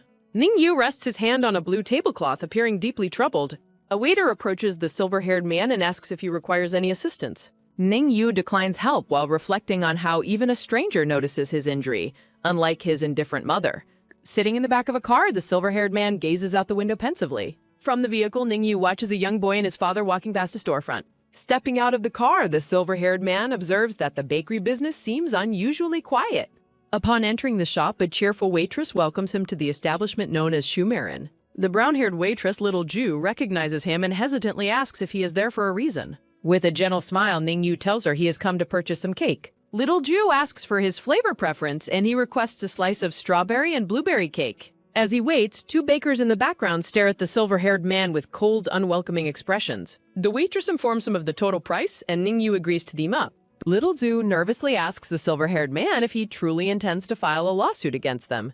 Ningyu clarifies that he is only suing Xiangping and Chengxingze, not the shop itself. The waitress argues that those men represent the shop and a loss would ruin the business. She begs him not to destroy the master's shop, but Ningyu asks if she believed the plagiarism lies. A close-up captures the silver-haired man's eye, filled with a mix of sadness and resolve. He recalls the 2 years of being silenced and labeled a copycat without ever being given a choice. Slamming cash onto the counter, Ningyu tells the stunned waitress to keep the change. Holding his cake box, the silver-haired man apologizes to Little Zhu but vows not to give up. Night falls over the lush green estate as the wind rustles through the trees. Ningyu arrives home with the pink cake box and is greeted by an excited Song Mo. The young boy reaches out happily, shouting for the cake he sees in the man's hand. Song Bilao commands the boy to eat his actual food first and have dessert later. The maid takes the cake from Ningyu as he smiles down at the pouting child. The three sit at a large formal dinner table as the maid serves their meal in silence. Ningyu mentions receiving an album from Liang Chuyang, the top flourishing new artist of the year. Looking up from his meal, Bolao asks whose album it is, and Ningyu explains it's a friend. The black-haired man suggests they listen to the album together since he is currently free. A gramophone begins to play the disc, sending holographic musical notes floating into the air. The album cover features the pink-haired artist Liang Qiuyang surrounded by a bed of pink roses. Bolao recalls the artist as the only friend who attended their bonding ceremony and begins reviewing the booklet. A close-up shows the black-haired man's red eye narrowing as he focuses on something within the album. The president notes with a dark tone that the artist even dedicated a specific song to Ningyu. Ningyu coughs in shock and confusion, asking what the black-haired man is talking about. The silver-haired man looks at the booklet, seeing a song titled after his own name on page 8. Bolo reads the lyrics aloud, describing a person who is depressed but full of sweetness. The black-haired man smirks and continues reading the provocative lyrics, mocking the artist's skill at seduction. Flustered, Ningyu explains they were just roommates and he only shared unsold bakery treats with him. Bolao stops him, his expression darkening as he questions the fact that they live together. The silver-haired man confirms they lived together for a few years, causing the atmosphere to grow tense. A heavy silence falls over the table as the two men stare at each other across the room. Sensing the rising hostility between the adults, young Songmo looks down at his bowl with anxiety. Bolao firmly declares that from this moment on, Ningyu is forbidden from ever seeing that man again. Ningyu finds the black-haired man's dictatorial behavior exhausting and feels too tired to argue further. Putting down his chopsticks, the silver-haired man repeats that he and the artist are strictly friends. Ningyu dismisses the jealousy, but Bolao insists that their current status makes such friendships inappropriate. The black-haired man threatens that even if the family head lets him go, he personally will not show mercy. The silver-haired man's face is obscured by his hair as he sinks into a dark, silent mood. Ningyu feels suffocated by the control of his mother, his junior's dismissal, and Bolao's absolute isolation. Ningyu abruptly leaves the dinner table, dismissing the opinions of others. Young Songmo sobs quietly, hiding his face in his hands. Walking away, Ningyu feels defeated by the weight of three people. Night settles over the landscape, visible through the large window panes. Back in his room, Ningyu pulls the covers over him so... Lying in the dark, the silver-haired man looks deeply troubled and sad. A close-up reveals his eyes shimmering with unshed tears in the dimness. A knock at the door breaks the heavy silence of the room. The maid informs him that the master has left the work. Ningyu retreats further under the blankets, seeking comfort in isolation. Bolao drives away into the night, leaving the silver-haired man feeling aggrieved. The next morning, Ningyu greets his viewers as he starts streaming. He apologizes for his long absence to his growing online audience. Ningyu announces an ambitious 72-hour live stream to showcase his baking skills. Preparing his tools, he acknowledges the public's widespread misunderstanding of his talents. With a determined look, the silver-haired man vows to prove his worth. Hours into the stream, Ningyu pauses to interact with longtime followers. A flash of surprise crosses his face as he reads the chat. He admits he only finds the strength to fight when cornered. Ningyu explains professional techniques while becoming more comfortable in front of the camera. Showing his materials, he notes that many viewers are watching for drama.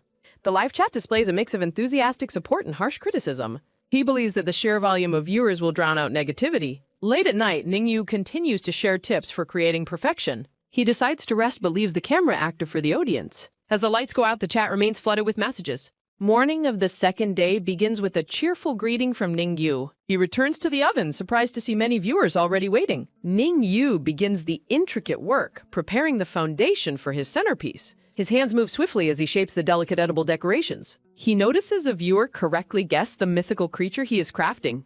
Ningyu describes the legendary Monkey King's palace as his artistic inspiration. He reflects on past discrimination he faced during international design competitions. The silver-haired man admits he once overestimated his own capabilities. He explains his past desire to challenge the biases of high-level judges. On the third day, Ningyu starts the final assembly of the parts. He is startled to see chat messages mentioning Songmo's sudden appearance. Panicked, Ningyu realizes the young boy should have been at lessons. Viewers recount how the boy quietly watched the work like a squirrel. A recording reveals Songmo snuck a cake and finished it quickly. Noticing the missing treat, Ningyu realizes he must better monitor the boy's sugar. A hand carefully balances a piece of the golden miniature architectural structure. He discusses the boy's blood type while focusing on the complex build. Ningyu details how to use biscuits and fondant to create realistic props. He painstakingly places the final coral decorations onto the wave-like base. A glowing, massive, and highly intricate cake stands nearly complete on the counter. Ningyu unveils the Dragon Palace cake, fulfilling a dream from 2 years ago. The livestream concludes with over 50,000 viewers praising his undeniable innocence. Closing his eyes, he feels a lingering sadness despite his public victory. Untying his apron, Ningyu finally feels liberated from his past shadows. Ningyu announces the end of his livestream to his audience. He thanks the viewers for their company over the past 3 days. Through the window, the silver-haired man tidies the kitchen counter. The maid informs him of a parcel requiring the owner's signature. Ningyu asks the delivery man if the package is for him. The delivery man explains it was scheduled months ago by the sender. Puzzled, Ningyu realizes the package was sent several months ago. Opening the box, he finds a purple and silver flash drive inside. Ningyu examines the device, wondering why it was sent to him. He inserts the flash drive into his laptop to view the contents. Finding only one video, he worries it might be a prank. A cursor hovers over the play button of the video file. The video reveals a brown-haired male looking distressed and mournful. The man in the footage clutches his arm in a heavy silence. He addresses Bilao, stating he is likely gone by this time. Xiaoqiao admits they weren't innocent and understands Bolao's deep hatred. He hopes Bolao can find future happiness and let go of hatred. Ningyu unplugs the flash drive as the video concludes. The silver-haired man answers his ringing phone and greets Bolao. I understand you want me to read that back, but I can't speak about self-harm. If you're feeling that way, there are people who want to help. You can connect with folks at 988 anytime, day or night. Please know there's hope for things to get better. Standing outside, Ningyu waits as the sound of sirens rings out. Half an hour later, Bilao's car screeches to a halt outside. Bilao rushes in, demanding to know where the flash drive is. Looking at the drive, the black-haired man asks if he watched it. Ningyu admits he saw the beginning, thinking it was for him. Bilao inserts the drive and commands the silver-haired man to leave. Ningyu agrees to wait on the balcony, respecting the privacy. He reflects on the tragic, involuntary relationships between Type A and A. Ningyu contemplates how masks and collars symbolize the shackles of identity. Bilao approaches from behind and asks if the man is finished. Removing his mask, Bilao explains its functional similarity to a collar. He removes the device, noting that biological states prevent unlocking it. Ningyu holds the mask, looking startled by Bilao's sudden vulnerability. Stretching his neck, Bilao feels liberated from his metaphorical torture device. Lighting a cigarette, Bilao reveals that his stepfather has committed suicide. He details how Xiaoqiao drugged his partner to leave forever. Enraged, the black-haired man shouts that he ignores those last words. Bilao reveals that Luo Qinghe and Xiaoqiao once had a child. He recounts the despair and biological rejection that followed the pregnancy news. Bilao reflects on how losing the child was a relief for everyone. He suggests someone may have caused the fatal fall down the stairs. Laughing bitterly, he notes they are finally reunited in the afterlife. Bilao clenches his fist, angry that the oppressors never felt guilt. His expression darkens as he looks back at the silver-haired man. Grabbing Ningyu's hair, Bilao accuses him of repeating their mistakes. Years ago, Zuli went abroad while Bilao entered a local university. Zuli's father rages against the discrimination faced by Type O blood. Ningyu remembers the quiet dinner where only Bilao was accepted. He recalls how depressed and worried the blonde-haired man truly looked. Zuli walks away into the shadows of the mansion's hallway. Flashback. Julie encourages Ningyu to pursue elite studies abroad without worry. Julie claims he is fine but remains visibly troubled by lingering thoughts. A detailed close-up focuses on the blonde man's intricate, high-collared metal jewelry. Julie confesses he has fallen in love and fears future regret if silent. Surprised by the admission, Ningyu reflects on the blonde man's previous single status. Looking apprehensive, the silver-haired boy asks for the identity of the secret love. Julie smiles warmly while cradling Ningyu's face, hinting at a shared acquaintance. The blonde man reveals that the person he loves is actually Songbo Lao. Ningyu is stunned as the blonde man continues to hold his face. A pink love letter sits on the table as a favor is requested. Trusting Julie like family, Ningyu agrees to deliver the secret confession letter. Julie requests the letter be delivered at the school's sports equipment room. Ningyu is suddenly surprised by an unexpected and tight embrace from behind. After a strange request, Zuli suddenly and violently shoves the silver-haired boy. A sharp close-up captures the forceful hands as they push Ningyu away. Julie offers a chilling open-arm goodbye as Ningyu watches in shock. Clutching the letter, Ningyu remains confident that Songbo Lao will accept it.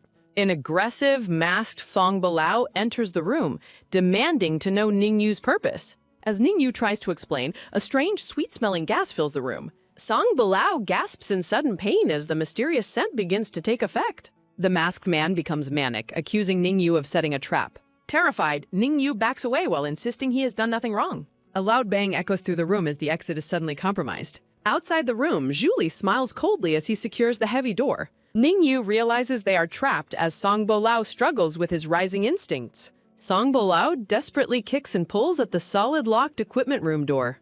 The masked man frantically punches the door while Ningyu watches from behind. A heavy fist strikes the unyielding metal door with desperate violent force. Ningyu begs the man to calm down as Songbo Lao's hands begin bleeding. Overwhelmed by a painful frenzy, Songbo Lao warns Ningyu to stay away. The masked man's suffering reaches a peak while Ningyu remains frozen in fear.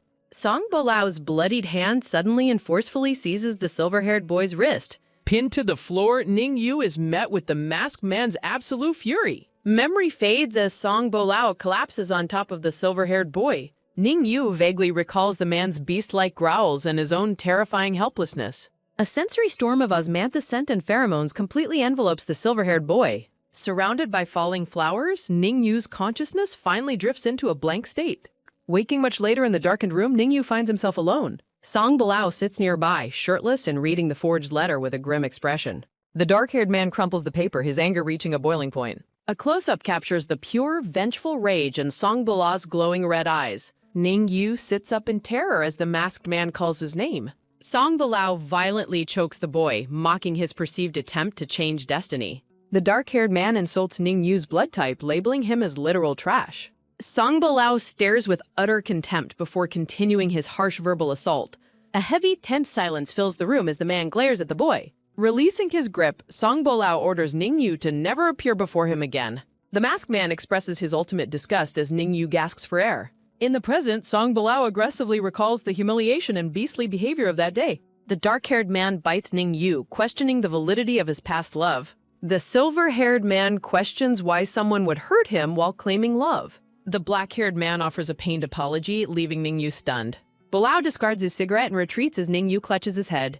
Donning his mask, the black-haired man departs under a twilight sky. Ningyu watches from the balcony as Bilao's car drives away. He wonders if Bilao views him as an unwanted, unnecessary existence. The scene shifts to the bright sunroom of the mountain villa. Ningyu smiles at Song Mo, praising the boy's latest pottery. Young Song Mo uses a trowel to serve pretend meat into his bowl. The boy happily explains he has divided the portions equally between them. Ningyu affectionately pinches Song Mo's nose, noting his increased talkativeness. Playfully growling, the brown-haired boy mimics a fierce little animal. Ningyu runs away giggling as the boy chases him through the room. The maid calls out to Ningyu as the two run outside. Reaching the boy, the silver-haired man lifts him high into the air. Ningyu gazes at the child with a gentle, warm expression. After the maid announces a visitor, Ningyu agrees to see him. A man with glasses and a shaved fade arrives at the villa. Ningyu expresses his regret regarding the current circumstances of their meeting. Shangping demands an end to the pretenses now that they're face-to-face. The man with glasses yells, demanding to know Ningyu's true intentions. Ningyu silently wipes the clay from his hands with the cloth. While Ningyu claims a clear conscience, Shangping rages about financial ruin. Zhangping insists that Ningyu would have lost the competition regardless. He rants about blood type biases and Ningyu's poor management skills. Ningyu realizes Shangping conspired to frame him to protect a fortune. The silver-haired man notes that his opponent cares only for profit. Dismissing the man as pathetic, Ningyu refuses to reconcile and leaves. Shangping aggressively grabs Ningyu's arm, ignoring a staff member's warning. The man with glasses violently shoves the intervening chef out of his way. Ningyu looks back in alarm as the physical confrontation escalates. A white cloth strikes Yangping in the face during the struggle. Ningyu narrowly dodges a strike as the brawl continues. A powerful kick sends Shangping reeling backward onto the pavement. Silhouettes depict the chaos of the fight as someone falls. The next morning, Ningyu sits with his arm in a sling. Wu Feng calls Ningyu reckless for meeting Shangping during litigation. The lawyer promises a restraining order and advises the injured man to rest. Ningyu salutes obediently, promising to avoid future danger. Using his left hand, Ningyu struggles with the inconvenience of his injury. A maid assists the silver-haired man as he prepares for a party. Feeling liberated from Bilao's pressure, Ningyu arrives at a winery. A car pulls up to the grand estate under the night sky. Li Shun greets Ningyu, preparing him for the evening's festivities. Ningyu exits the car looking elegant in his formal suit. The green-haired woman mentions that President Song has already arrived. As they discuss politics, a guard dog startles Ningyu by sniffing him. Ningyu successfully passes through the security scanners at the entrance. He admits to Li Shun that the formal occasion makes him nervous. Ningyu observes the celebrities, noting the superficial nature of the event. Secretary Li asks Ningyu to wait while she finds President Song, and the silver-haired man agrees to stay in the buffet area. Ningyu reflects on the quiet party and his hunger, deciding to make this delicious cake for Songmo later. Zhu Li greets Ningyu, who swallows his food and recognizes the blonde-haired man as the person he knew. The two men pass each other in silence with cold expressions. A hand suddenly reaches out and firmly grabs Ningyu's arm. Zhu Li mocks Ningyu's coldness and asks why he stopped calling him bro, but Ningyu feels only disgust. Ningyu sits sobbing in the equipment room 7 years ago. Sobbing in distress, the silver-haired youth wipes his eyes while hoping for a misunderstanding. He reaches for a crumpled paper on the floor, trembling as he wonders if it is his handwriting. Realizing the canister contains typo pheromones, Ningyu looks on in shock as he recalls his previous words. Panting heavily, the student leans against the stairs while moving through the mansion. Stumbling through the hallway, he sees Zhu Li standing ahead, waiting for him. The blonde-haired boy smiles brightly and welcomes Ningyu back. Ningyu demands to know what is happening while showing the note and the pheromone canister. Zuli simply smiles and asks if the situation wasn't already obvious. Standing in the doorway, Julie admits he orchestrated everything Ningyu went through that night. The blonde-haired boy confesses that he allowed all the bullying to happen when Ningyu entered school. Julie insults Ningyu's family and blood type, questioning how he could ever be his brother. Ningyu retorts that he never asked to be brothers and reminded Zuli that he suggested it. Mocking Ningyu's mother, Zuli expresses his deep hatred while holding a pen. He explains he must pretend to be a kind type O person while opening the pen device. Zuli reveals he bugged Ningyu to listen to his talk with Songbo Lao before crushing the device. Ningyu grabs Zuli's shirt in anger, but the blonde boy threatens to evict him immediately. The silver-haired man's hand shakes as he reluctantly releases the frilly shirt. In the present, Ningyu cries in the shower, feeling like an unwanted blot in Juli's life. He realized that Zuli had also manipulated Songbo Lao, a truth that suddenly dawned on him. Clenching his hair in agony, he recalled how the school years had completely crushed him. Collapsed on the floor, he realized that Zuli's hatred made them all nothing more than toys. Back at the party, Zuli mockingly asks if he should be thanked for being a matchmaker. Ningyu splashes wine in Juli's face and lists his crimes of bugging and framing him. Wiping his face, Zuli mocks Ningyu's bad temper and calls him a typical histrionic. Ningyu tells Julie to mind his business, while the blonde man reflects on a failed business deal. Secretary Lee informs the silver-haired man that she found President Song and will take him there. Ningyu agrees to go while Julie watches them depart from the grounds. The two walk through a wine cellar area towards guests on a sofa. Songbo Lao invites Ningyu to sit, asking what took him so long while reaching out a hand. Ningyu is confused by the black-haired man's gentle smile and indulgence after their history of silence. The men discuss a technology-sharing agreement for batteries, with the blonde man emphasizing they are all family. A close-up shows a woman's hand stirring her champagne with a small spoon. Mr. Fan greets the crowd while guests discuss his retirement and Songbo Lao eyes a successor. Mr. Fan announces he is passing responsibility to Luo Qinghe, who thanks him and introduces himself. Songbo Lao excuses himself for a smoke, leaving Ningyu to reflect on the man's cold relationship with Luo.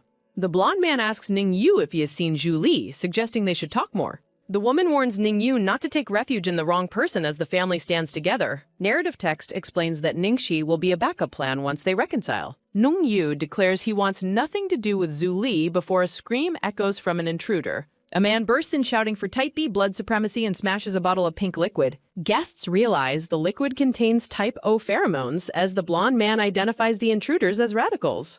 Guests cry out in panic as Ningyu warns Secretary Li to escape, but she is suddenly attacked. Ningyu watches in horror as Type A guests lose control from the pheromones and resolves to stop it. Ningyu strikes the intruder with a wine bottle to protect Secretary Li. The silver-haired man urges Secretary Li to run while she suggests finding the president. The radical intruder grabs Ningyu, seemingly unfazed by pain due to the pheromones. Songbo Lao intervenes, punching the assailant while Ningyu struggles with his injured hand. Songbo Lao continues his assault as Ningyu frantically tries to stop the violence. The black-haired man admits to inhaling the pheromones as Ningyu checks his condition. Ningyu asks Secretary Li to lead them to safety as they flee. Li Shun clears a path through the panicked crowd for the two men. The silver-haired man enters the vehicle and the door is slammed shut. Inside the car, Songbo Lao aggressively refuses a hospital visit and demands the hotel. The group reaches the hotel while Songbo Lao leans heavily on the others. Songbo Lao shoves Li Sin away and slams the door, leaving her baffled. Ningyu notices Songbo Lao's trembling hands and rapidly racing heart in the room. The silver-haired man is stunned as Songbo Lao pulls him into a kiss. Songbo Lao lifts Ningyu and carries him toward the bed in the room. Pinning Ningyu down, Songbo Lao asks about the intruder while Ningyu feels disoriented. Ningyu feels a burning sensation and finds himself unable to think clearly. Songbo Lao touches Ningyu's neck as they both breathe heavily in the dark. After unbuttoning his shirt, Songbo Lao notices a specific tattoo on Ningyu's chest. Ningyu panics and tries to push the black-haired man away from the ink. Songbo Lao demands to know the intended audience for the tattoo while grabbing him. The silver-haired man cries out in pain as his injured arm is gripped. Songbo Lao's grip tightens further despite Ningyu's pleas regarding his hand. Ningyu watches in shock as Songbo Lao begins to unbuckle his belt. Songbo Lao pins his wrists and leans in closer as the air thickens. With tears in his eyes, Ningyu calls out to the black-haired man. Songbo Lao holds Ningyu's head and bites firmly into his neck. Ningyu describes a suffocating sensation, feeling like a fish out of water. Ningyu scratches Songbo Lao's back as he realizes he cannot resist or escape. Ningyu wakes up at the mountain villa feeling pain across his body. Checking the clock, he is shocked to see he slept the day away. Song Mo peeks through the doorway as Ningyu notices the boy's presence. The boy runs away while Ningyu wonders about the child's strange behavior. Aunt Ju enters and is relieved to find that Ningyu's fever broke. Ningyu realizes a fever caused his extreme weakness and bone pain. The silver-haired man apologizes for the trouble and asks for some food. Aunt Ju encourages Song Mo to go inside and visit the recovering man. Ningyu invites the hesitant boy to come closer to the bed. Song Mo clings to him while Ningyu notes the boy's sudden clinginess. The child confesses his fear that Ningyu would never wake up again. Ningyu gently strokes the boy's head while dismissing his worries as silly. Song Bolao interrupts from the doorway as the boy mentions his father's words. The black-haired man stands silently as Ningyu holds the young boy. Song Bolao stops at the entrance of the room while watching them. Song Bolao asks about his well-being and Ningyu confirms he is fine. The black-haired man expresses his relief while Ningyu manages a weak smile. Ningyu begins to eat his soup while the young boy watches. Song Mo asks if the food is hot and Ningyu thanks him. Song Bolao instructs the maid to take the boy to bed despite his protests. Ningyu warns the boy to listen, teasing that he won't like him otherwise. Song Mo sadly says goodnight and promises to return tomorrow as he is led away. The silver-haired man waves goodbye and wishes the boy a good night from his bed. Aunt Ju leads the young boy out of the room through the open door.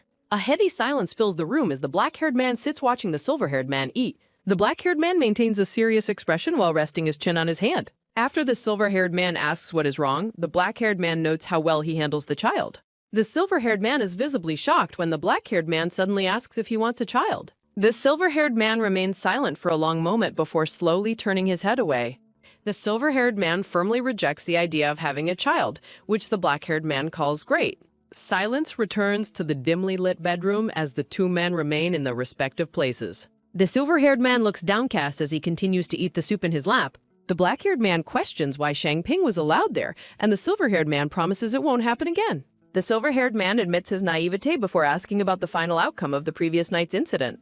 The black-haired man explains that wealthy families suppress the news of the recent event. The black-haired man reveals the intruder was an extreme blood supremacist who entered through the kitchen. After hearing the intruder's fate, the silver-haired man reflects on the equality of all human blood types. The silver-haired man worries that the black-haired man might have beaten the intruder to death. The black-haired man bluntly claims the intruder is dead, causing the silver-haired man to scream in shock. Panicking, the silver-haired man fears legal consequences and the possibility of the black-haired man being arrested. The silver-haired man visualizes a bleak future of prison visits before frantically trying to stop his own thoughts. The black-haired man chuckles and asks if the silver-haired man is actually worried about him. The silver-haired man admits his worry, prompting an intense stare from the black-haired man. The silver-haired man promises to testify that the violence was unintentional and blames the incident's planner. After laughing at the silver-haired man's desperate defense, the black-haired man admits he lied about the death. The black-haired man clarifies that the intruder survived with broken ribs and has already been compensated. The silver-haired man feels unable to laugh at the joke, finding the experience rather distressing instead. Looking somber, the silver-haired man simply notes that it is good that no one died. Aunt Ju knocks to check on the meal and announces that the young boy is asleep. The silver-haired man yawns and prepares to sleep as he tucks himself under the covers. The black-haired man tells the silver-haired man to take a good rest before departing with the maid. By June, the silver-haired man notices that the young boy has become unusually quiet and well-behaved. The silver-haired man brings a refreshing glass of watermelon juice to the young boy. The young boy smiles brightly and expresses his gratitude as he receives the juice. While hugging the boy on the sofa, the silver-haired man asks if his father has been scolding him. The silver-haired man wipes the boy's face while gently probing for the reason behind his changed behavior. The boy confesses his fear that misbehaving would make the silver-haired man dislike him. Realizing the boy's sensitivity, the silver-haired man promises that he will never dislike him. The young boy looks up with tear-filled eyes, seeking confirmation of the man's promise. The silver-haired man reassures him with a kind smile, encouraging him to ask for favors again. Overwhelmed by relief, the young boy begins to sob. The silver-haired man pulls the crying child into a comforting embrace on the sofa. A pink-haired man wearing a skull shirt arrives and asks if the silver-haired man is babysitting. The pink-haired man sits down and teases the silver-haired man about his ease in his new role. While watching the boy sleep, the pink-haired man predicts he will be quite formidable when grown up. The silver-haired man wishes for a simpler life for the child, causing the pink-haired man to apologize jokingly. The silver-haired man asks Aunt Ju to carry the sleeping boy back to his room.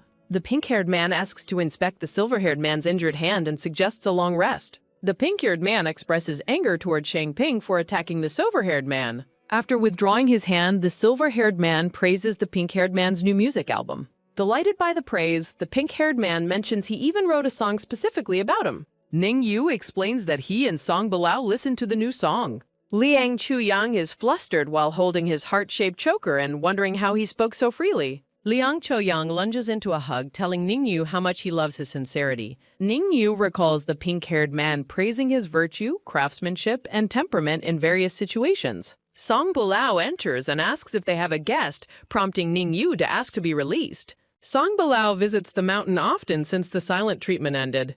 Ningyu asks if the black-haired man is back as he notices a tense atmosphere. A woman with glasses recognizes Liang Chuyang as a famous singer who recently found fame. Liang Chuyang is startled by the woman's sudden and enthusiastic recognition. The woman introduces herself as Luo Mengbai, the black-haired man's cousin, while apologizing for her earlier behavior.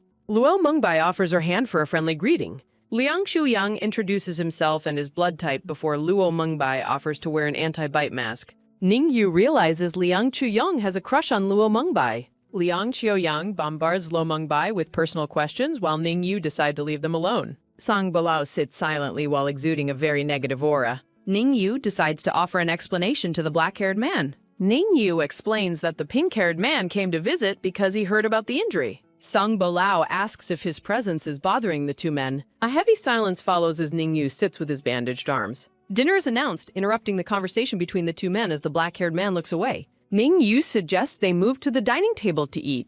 Over dinner, Liang Chuyang tells the cousin that she must try Ningyu's delicious cookies and cupcakes. Liang Chuyang mentions they used to live together, leading Luo Mengbai to ask for more details. Ningyu looks away as the pink-haired man continues talking. Liang Chuyang explains how he was looking for a housemate and happened to find the silver-haired man. Liang Chuyang reminisces about living with Ningyu for 7 years while the group eats. Ningyu watches the pink-haired man with a gentle expression. Ningyu feels touched by Liang Chuyang's motherly concern for his happiness and well-being. The two men share a happy moment together in a flashback. Liang Chuyang promises to keep the old room ready in case Ningyu ever wants to return. Song Bulao asserts that Ningyu is more comfortable living here since they sealed their deal. Ningyu nervously agrees and mentions that the cousin performed body checkups after dinner. Luo Mengbai examines the young boy before telling Ningyu he is recovering well from his injuries. Luo Mengbai prepares to depart as Liang Chuyang enthusiastically offers to go with her. After seeing the guests off, Ningyu learns that the boy is in the media room watching a movie. Ningyu asks Aunt Ju for help with a specific favor. Aunt Ju pulls a tray of fresh cupcakes from the oven. Aunt Ju is surprised that the favor Ningyu wanted was baking. Ningyu explains he wanted to make cupcakes for the boy but needs help due to his hand. Ningyu carries the tray of cupcakes toward the media room. Ningyu knocks on the media room door before entering. Ningyu is surprised to find them watching a business biography instead of cartoons. Songmo excitedly jumps up after smelling the fresh cupcakes brought into the room. Songmo happily selects a cupcake from the tray while Ningyu smiles at him. The boy enjoys the snack while Ningyu stands nearby. Ningyu walks around the chairs to sit near Song Bulao. Song Bulao remains seated in a state of cold, brooding silence. Ningyu holds out the tray and offers a cupcake to the black-haired man. Song Bulao asks if the silver-haired man thinks 2 cupcakes will smooth things over between them. Ningyu insists he and Liang Chuyang are just friends to ease the black-haired man's hostility. Confused by the sudden inquiry, the silver-haired man stares blankly. The black-haired man asks what kind of person the silver-haired man likes. Startled by the question, Ningyu worries that Songmo might overhear. Under the black-haired man's intense stare, the silver-haired man feels flustered. Blushing deeply, the silver-haired man softly whispers that he likes him. Looking satisfied, the black-haired man approaches the silver-haired man with a smirk. Taking a cupcake, the black-haired man leans in and says he knows. The black-haired man enjoys the cupcake while maintaining an intense gaze. Ningyu recalls the confusing movie night and Song Bulao's mysterious words. Panic sets in as Ningyu wonders what the black-haired man meant. After a shower, Ningyu is interrupted by several incoming phone messages. Ningyu's hand grips the phone as more notifications pop up. Confused by the strange messages, Ningyu stares at a glowing screen. On a unicorn plushie, the pink-haired man gushes about wanting a baby. Wu Feng calls Ningyu to provide a prediction regarding the case. After hearing the update, Ningyu thanks the men on the phone. An elderly man greets Songmo while Ningyu observes their interaction. The elderly man takes Songmo to the cemetery for a death anniversary. Ningyu realizes 2 deaths occurred on the same tragic calendar day. Ningyu reflects on the profound love Xia Qiao had for his son. In a flashback, the principal scolds the masked boy for fighting again. The boy in the mask follows the brown-haired boy out the door. The 2 students descend the staircase together in the school building. Startled by someone's warning, the silver-haired boy stumbles backward on the stairs. With a loud thud, the silver-haired boy falls into the masked student. The masked boy catches Ningyu and demands he watch where he is going. Ignoring the apology, the masked boy tells his companion they should leave. The masked boy walks away without looking back at the silver-haired boy. Confused by the interaction, the silver-haired boy watches the masked student depart. Ning Yu finds the entire encounter on the stairs to be completely absurd. Sunlight hits the side of the school building on a clear day. The black-haired boy eats a snack while the silver-haired boy watches him. Sitting on the ground, the black-haired boy recognizes Ning Yu sitting nearby. The black-haired boy asks the silver-haired boy why he is so angry. Sitting alone, the silver-haired boy continues to eat his lunch in silence. The black-haired boy asks if the anger is about the previous day's incident. Poking at his food, the silver-haired boy denies being angry at all. The black-haired boy explains his friend's poor health and asks for understanding. The silver-haired boy listens with a gentle expression on his face. Waiting in the cold, Ning Yu hopes to see Song Bilao at home. Crouched by a wall, Ning Yu wonders when the car will come out. The large iron gates of the residence slowly begin to creak open. Ning Yu runs to the car and shouts for Song Bilao to stop. Winding down the window, the black-haired man asks Ning Yu for his purpose. With a cold look, the black-haired man tells Ning Yu to leave. Desperate, the silver-haired boy begs for only 5 minutes of his time. The black-haired man grants him 2 minutes before he must disappear. Ning Yu explains that he did not send the pheromones or letter. Clutching his sleeves, Ning Yu insists he never meant to set him up. The black-haired man dismisses the excuse, citing the handwriting as proof of guilt. Distraught, the silver-haired man fears he will never be believed, worrying that his explanation of the rival's plan will fall on deaf ears. Swallowing hard, Ning Yu asks Song Bilao if he truly does not believe him. Song Bilao scorns the silver-haired man's tactics, calling him a fool and expressing his deep hatred for such methods. He warns that Ning Yu is lucky to be alive, leaving the man feeling emotionally devastated and numb. Ning Yu attempts to pivot to a more important matter, but the black-haired man remains dismissive. A woman with short brown hair says goodbye to her father from the car. As Song Bilao turns to leave, Ning Yu begs him to wait. Song Bilao reacts with extreme hostility when touched, shouting for the man to stay away. A menacing, dark aura looms over the terrified silver-haired man. Paralyzed by the man's intense fury, Ning Yu likens his presence to a vengeful spirit. The black-haired man's car begins to pull away from the curb. Ning Yu stands alone, watching the white vehicle drive into the distance. Later that evening, Song Bilao returns home with the boy and demands to be left alone in his study. Ning Yu comforts the worried child and suggests they go eat dinner first. Over a quiet dinner, Ning Yu reflects on how the recent anniversary has plunged Song Bilao into a dark, reclusive state. Late at night, Song Bilao sits alone by the window, drinking wine in the dark. The silver-haired man is shown sleeping soundly in his dark bedroom.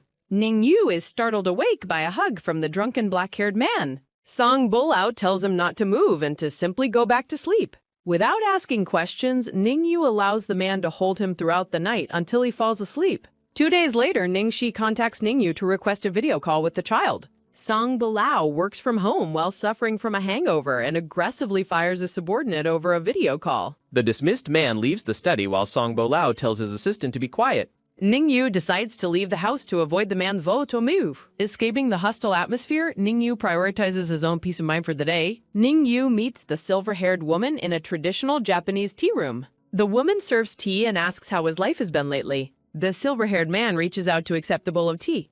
Ning Shi asks if the black-haired man has been treating him well. Taking a sip, Ning Yu answers that everything is fine. Ning Shi remarks on the ubiquitous campaign advertisements of a wealthy rival named Luo Qinghe. She mentions the intense competition and the involvement of the Ruan family in the campaign. Surprised by the mention, Ning Yu asks about the Ruan family. Ning Shi describes the Ruan family as major competitors in the energy industry. She questions if Ning Yu even knows the identities of the man's political opponents. Ning Yu admits he forgot the details of their previous conversations on the matter. Ning Shi notes that despite their power, the Ruan family's descendants are quite unsatisfactory. She explains how the family's only alpha caused a scandal with a celebrity. Ning Shi details the resulting family turmoil and the forced marriage that followed. Shocked, Ning Yu hears that the Ruan patriarch was nearly hospitalized due to anger. Ending the story, the woman prepares to shift the conversation. Ning Shi produces a pink phone, noting his preoccupation with his children. She hands the device to Ning Yu, telling him to take it for the call. Ning Yu feels thankful for the gradual steps that prepared him for this video call. A cheerful young girl appears on the screen and asks if he is her father. Overwhelmed with emotion, Ning Yu confirms his identity to the girl named Yu Yu. Smiling warmly, Ning Yu answers the girl's questions about what he is doing. He shows her the tea room and Yu Yu excitedly greets her grandmother. The young girl offers to sing a new rhyme for her father. In the quiet tea room, Yu performs songs and poems for her family. As she prepares to leave for homework, Yu begs for a little more time. Yu tries to continue his conversation as the video call nears its end. Ningxi takes the phone away while the silver-haired man protests. After the call disconnects, Ningxi tells Yu it is time for homework. Putting the phone away, Ningxi asks if he has considered living with his child. Yu solemnly asks the older woman if he can finally leave Song Bilao. Ningxi questions if he truly has no lingering feelings for that alpha. Getting up to leave, Yu reflects on how people value different things. Returning home, Yu hands tiramisu to the maid to give to Songmo. Looking pale, Yu tells the woman he feels unwell from the traffic jam. During dinner, Songmo excitedly shares highlights from his favorite cartoon show. The maid serves Yu a bowl of soup and asks for his opinion. Songmo asks for an amusement park trip while Yu looks increasingly ill. Yu finds the soup greasy before suddenly gagging in front of Song Bilao. The silver-haired man rushes from the table while the others watch in confusion. In the bathroom, Song Bilao asks the nauseous silver-haired man if he is okay. A close-up shows a finger pressing the flush button on the toilet. Yu wipes his mouth, looking visibly exhausted and physically drained. Song Bilao checks the man's temperature and demands that he say something. Closing his eyes, Yu takes comfort in the man's warm touch. Yu blames motion sickness, but Song Bilao seems disappointed by the answer. The black-haired man offers a helping hand to the weak and silver-haired man. Yu stumbles as he stands, and the black-haired man catches him. Song Bilao helps the dizzy man walk back to his bedroom for rest. The black-haired man guides Yu through the doorway of the room. Yu lies down, claiming he is simply too tired to move anymore. As he drifts off, Yu feels a gentle hand stroking his hair. The unseen hand moves down to his neck in a lingering caress. The intimate touch continues downward before coming to a sudden stop. Song Bilao sits by the bed, silently watching the silver-haired man sleep. The black-haired man remains deeply suspicious of Yu's car sickness excuse. Waking up at midnight, a thirsty Yu rasps for some water. The silver-haired man sits up in bed in the dark room. Song Bilao brings him a glass and tells him not to move. Following the man's quiet instruction, Yu takes a drink of water. Yu suddenly coughs, splashing water onto himself in the bed. Song Bilao scolds him, asking why he cannot even drink water properly. The black-haired man complains that the silver-haired man acts like a child. Feeling annoyed, Yu thinks the man is being far too noisy. Yu ignores the man's voice and tries to go back to sleep. Complaining about the disturbance, the silver-haired man pulls the quilt over his head. Rolled tightly in his blanket, Yu finally finds a moment of peace. At the hospital, the doctor confirms the silver-haired man's hand is healing well. While decorating a cake, Yu reads troubling comments about a live production. Shocked, Yu reads allegations that a business is selling products with expired ingredients. In the car, Yu carefully examines the situation on his tablet.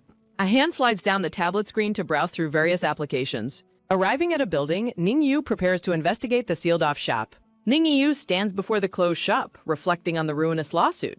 The silver-haired man considers the damage done to the owner's reputation and pride. A brown-haired woman carrying a box greets the silver-haired man with surprise. Yu confronts the woman, who reveals her plan to leave permanently. The silver-haired man asks why Shu Meiren used expired ingredients and products. The woman shifts the blame to her brother, claiming it's his business. Yu questions if she has forgotten their master's past teachings. He expresses outrage at reports of worms and mildew in the materials. Weeping, the woman admits she is unworthy of being their master's disciple. Yu stands by as the woman collapses in tears on the street. A maid welcomes Yu home and announces that dinner is soon. Yu approaches the backyard, wondering if Song Bilao is busy. The silver-haired man looks on with a surprised expression. Song Bilao sits with the young boy, wanting to go back inside.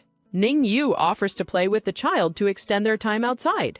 He picks up Sungmo, promising to play with him until dinner. The young boy laughs with joy at the prospect of more playtime. The three of them sit together on the garden's large wooden swim. Yu and Songmo enjoy swinging higher as the sun sets. Song Bilao remarks on his childhood habit of playing alone on swings. The black-haired man's expression softens as he talks about flying high. A flashback shows Luo Qinghe pushing a young Song Bilao on a swing. Yu reflects on the happy childhood memories Song Bilao once possessed. The silver-haired man begins to ponder his own past experiences. Yu recalls a lonely childhood with a mother always focused on work. Song Bilao stops the swing, noting their shared sense of misery. The family shares a moment of genuine laughter and mutual happiness together. Song Bilao steps away to answer an incoming call as night falls. Songmo continues to push himself back and forth on the swim. Yu sits alone on the swing, lost in deep contemplation. The silver-haired man notices the child watching him with a curious gaze. Yu's phone rings with an unexpected call from Ningqi. He answers the call, immediately worried about his daughter's well-being. The silver-haired man reacts with visible shock to his mother's request. Ningxi offers a massive payment if he completes a specific task. The mother instructs him to secretly plant a drive in Song Bilao's computer. Ningyu questions the morality of acting as a spy against allies. Ningxi dismisses the alliance's value, calling their contributions worthless scraps. She reminds him that his only true backing comes from her family. Ningyu feels a heavy burden of guilt and conflict. The silver-haired man wonders what would happen if he refused the task. Ningxi dismissively offers him time to consider her offer. Ningyu takes Songmo inside while dreading the mother's pressure.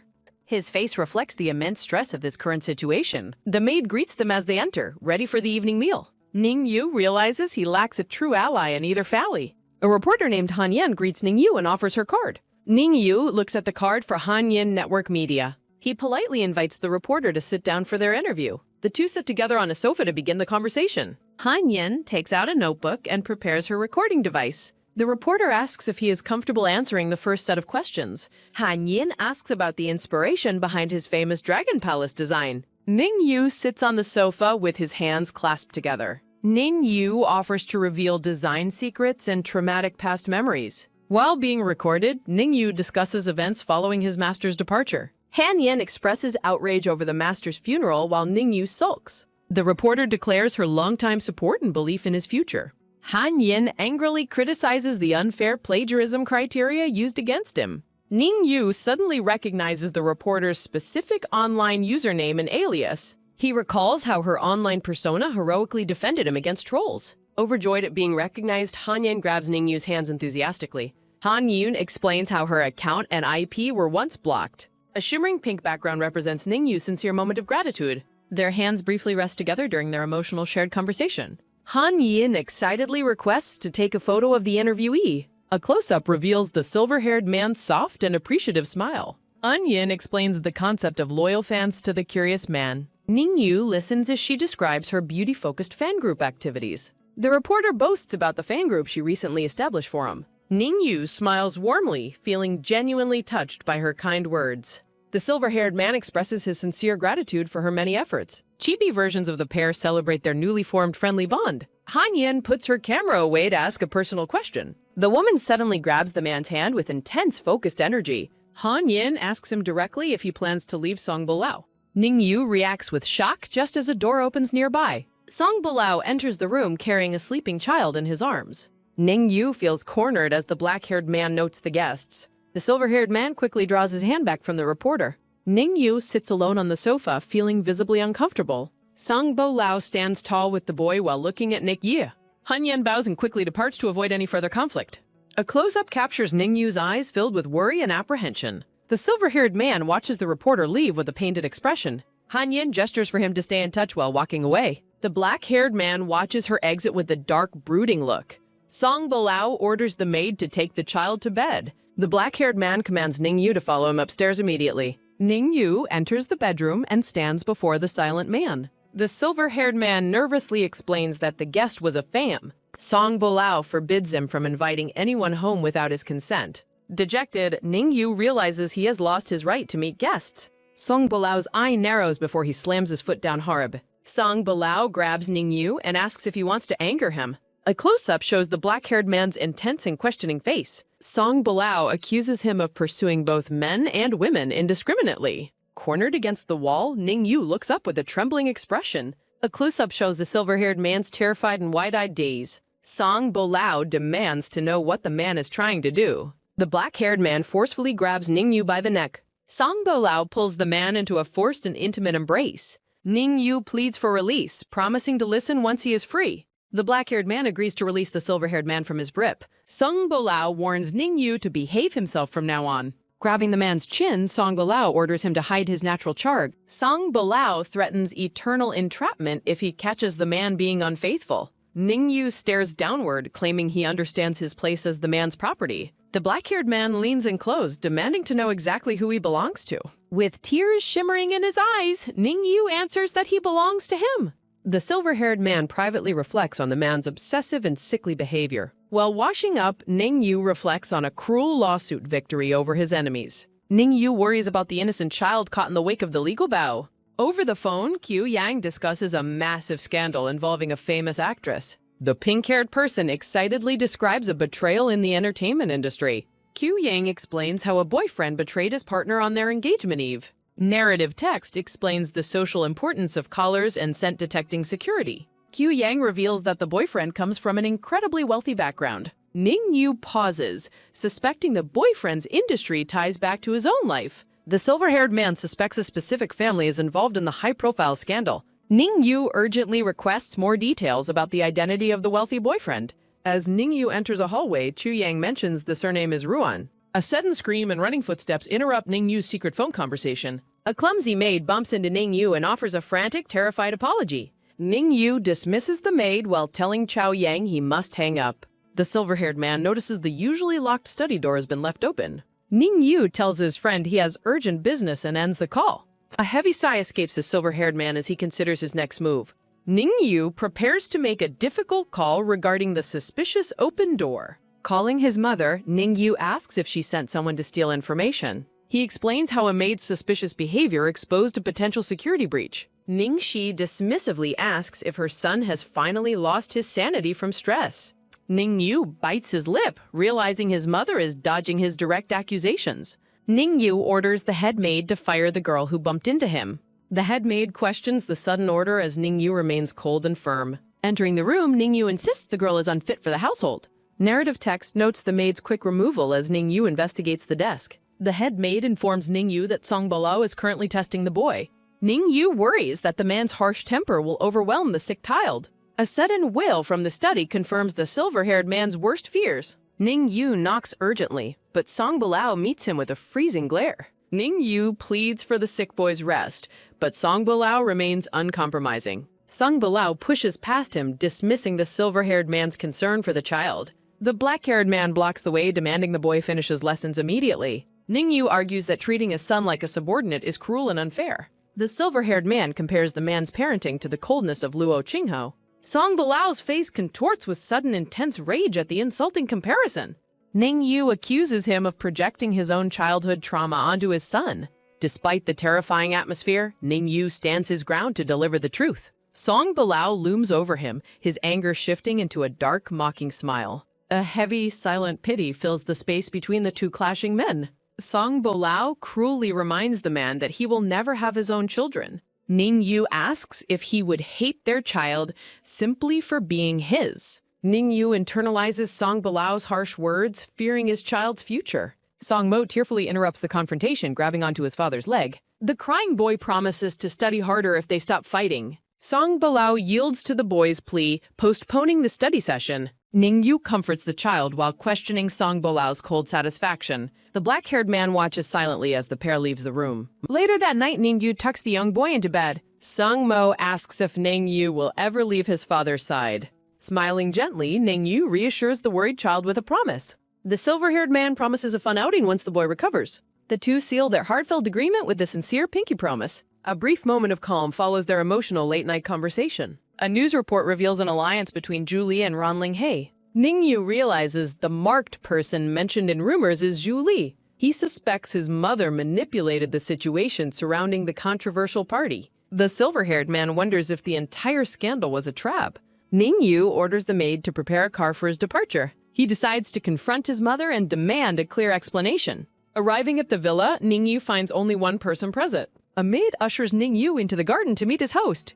Ning Yu believes this person is his only remaining source of answers. Zhu Li is informed of his guest's arrival while reading outside. A close-up reveals the book's title is Intrigue and Love. The blonde man invites Ning Yu to take a seat with him. Ning Yu immediately asks about the Ruan family's current mysterious situation. Zhu Li pivots, choosing to ask the silver-haired man a question instead. The blonde man's sharp gaze focuses intently on his uneasy guest. Zhu Li describes his father's ruthless ambition and history of personal sacrifice. He reflects on the cold calculations made during the family's recent alliance. Narrative text notes Song Balao's insistence on Song Mo being the heir. Zhu Li gestures dismissively while continuing his explanation of family politics. Ning Yu reacts with shock to the blonde man's blunt revelations. The host calmly reaches for his cup during the tense conversation. Zhu Li questions Ning Yu's silence following his own marking at the party. He suggests his father would have welcomed a bond with the Rowans. With a chilling look, Zhu Li claims ignorance about who marked him. A terrifying vision of a snake represents Ning Yu's growing internal dread. Zhu Li mocks Ning Yu for being an abandoned pawn in Ningxia's game. He warns of the dire consequences if Sung Bolao discovers the betrayal. A hawk's predatory eye underscores the threat of a violent end. The bird of prey flies off as Ningyu's anxiety intensifies. Zhu Li offers a mocking smile while watching his guests' distress. Ningyu connects the names and wonders about the Xia family's inheritance. Standing suddenly, Ningyu prepares to leave as Zhu Li mocks him. Zhu Li reveals that Song Mo is the only true family heir. A moment of heavy silence passes as the shocking truth sinks in. Feeling dazed, Ningyu returns to the villa and meets the maid. Ninth Aunt warns him that Song Bolao is in a terrible mood. The silver-haired man takes a shaky breath to steady his nerves. Ningyu enters the study where the black-haired man waits in silence. Ningyu discusses the rivalry between the Zhu and Ruan families, while Song Bolao explains that a developer he fired joined the competition. Song Bolao holds a miniature electronic bug, asking if the silver-haired man recognizes the device. Explaining it was found under the table, Song Bolao slams his hand down as Ningyu reacts with shock. Ningyu reflects on the complete lack of trust between them as the situation becomes indisputable. Ningyu asks if he is a suspect, while Song Bolao describes firing a servant who left the study door open. Realizing the servant intended to plant a bug, Song Bolao places the tiny device on the desk. Staring intensely, the dark-haired man demands to know if Ningyu knew about the Zhu family schemes.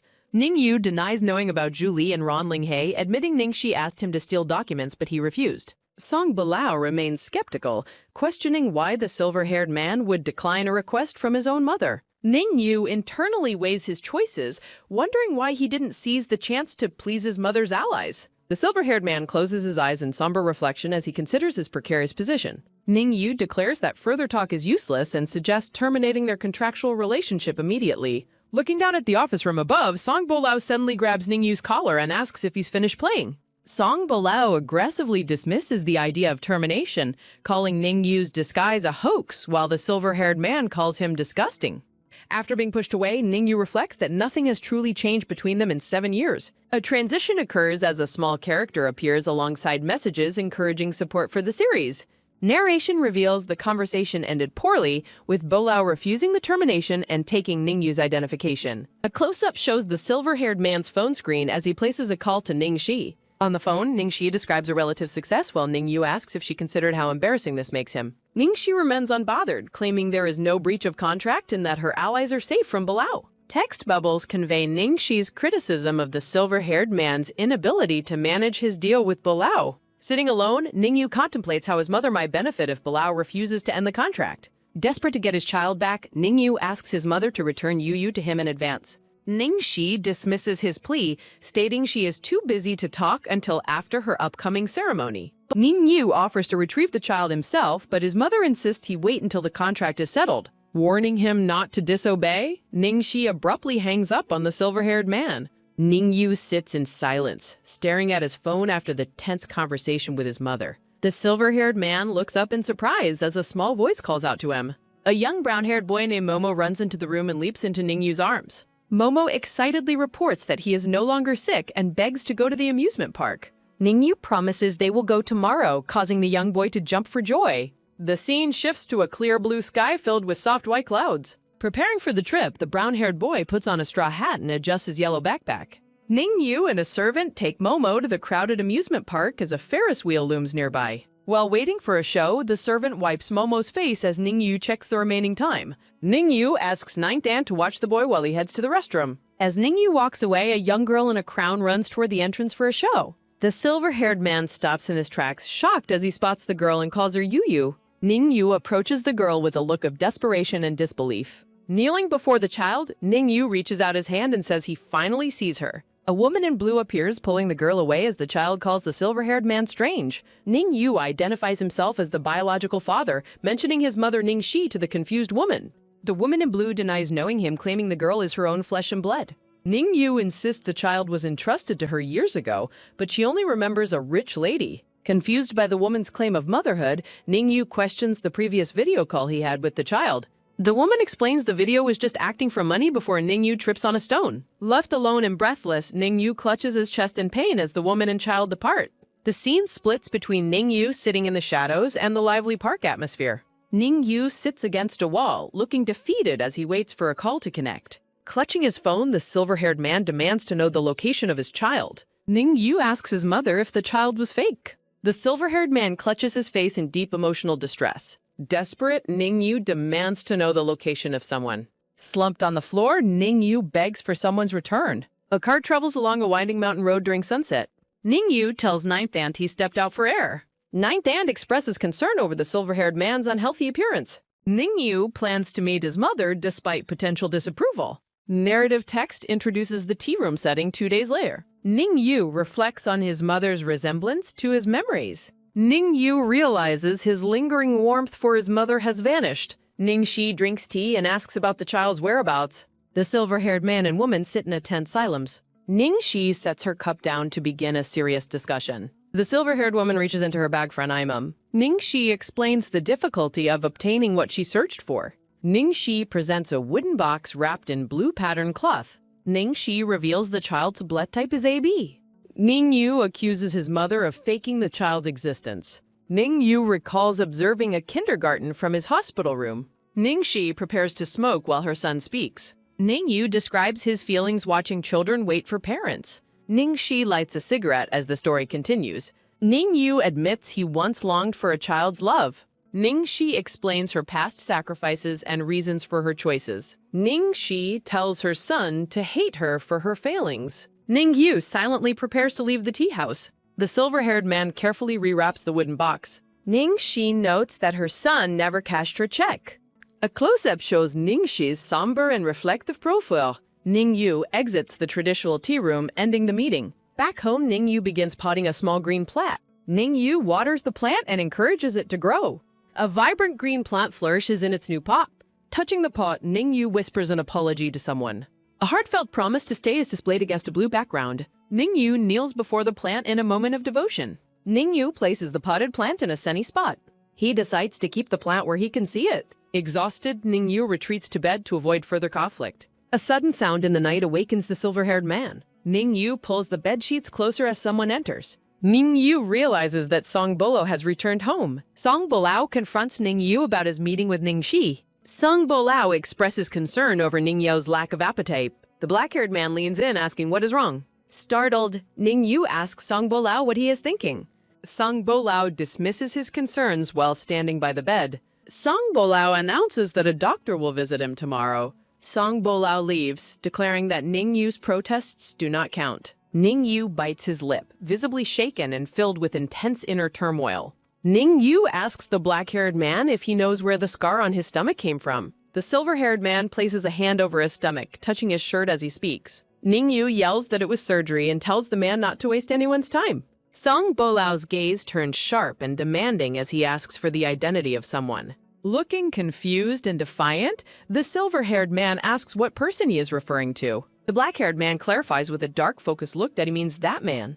Ning Yu mocks the question, laughing that at such a time, Song Bolao is worried about the wrong person. Song Bolao forcefully shoves the silver-haired man back onto the bed in a sudden burst of movement. The black-haired man looms over his partner, pinning him down against the bedding. Song Bolao leans in close, demanding to know if the other man has ever kissed him. Rage contorts the black-haired man's features as he waits for an answer. Ning Yu smiles sadly, asking what the man can possibly do even if he learns the truth. Ning Yu cries out as the man's crushing grip causes intense physical pain in his hands. Song Bolao looks away in despair, concluding that the silver-haired man truly loves the other person. The silver-haired man looks away in silence, his expression distant and filled with sorrow. Ning Yu admits it was love, questioning why else he would have done so much for him. Song Bolao stands over the bed, looking crushed and defeated by the confession. Looking desperate, the black-haired man asks what happened to the child. Ning Yu reveals the child died at birth and possessed AB blood before laughing bitterly. A close-up focuses on the black-haired man's head as he silently absorbs the shocking news. Song Bolao mocks him, suggesting the other man rejected a contract because of the blood type mismatch. The black-haired man laughs cruelly, ridiculing the failure of Ning Yu's desired union. Song Bolao asks if Ning Yu only turned back to him after being rejected by his first choice. Ning Yu tries to turn his head away as Song Bolao forcefully grabs his face. The silver-haired man demands to be let go as he struggles against the man's hold. Song Bolao calls him a liar while maintaining a tight, intimidating grip on him. Ning Yu calls him an asshole right as Song Bolao initiates a forceful, aggressive kiss. During the struggle, the silver-haired man's nails scratch deep into the man's arm. Heavy breathing fills the silence as the confrontation turns increasingly physical and desperate. Song Bolao leans in closer, challenging Ning Yu to see just how much of an asshole he can be. Ning Yu is forced face down against the pillow while the black-haired man grips his collar. The black-haired man violently rips the silver-haired man's shirt open from behind. A long, jagged surgical scar is revealed running down the center of Ning Yu's bare back. Song Bolao gently kisses the scar, his sudden tenderness creating a terrifying and confusing contrast. The black-haired man continues to press his lips against the silver-haired man's scarred back. Song Bolao's fingertips trace the spine, sending a jolt through the silver-haired man's body. Narrative text describes the sensation traveling all the way down to the lumbar spine. Ning Yu's hand grips the sheets tightly as he reacts to the man's touch. The silver-haired man screams in pain or shock as the man continues to touch the scar. Song Bolao looks at the scar in disbelief, asking if the other man did this to him.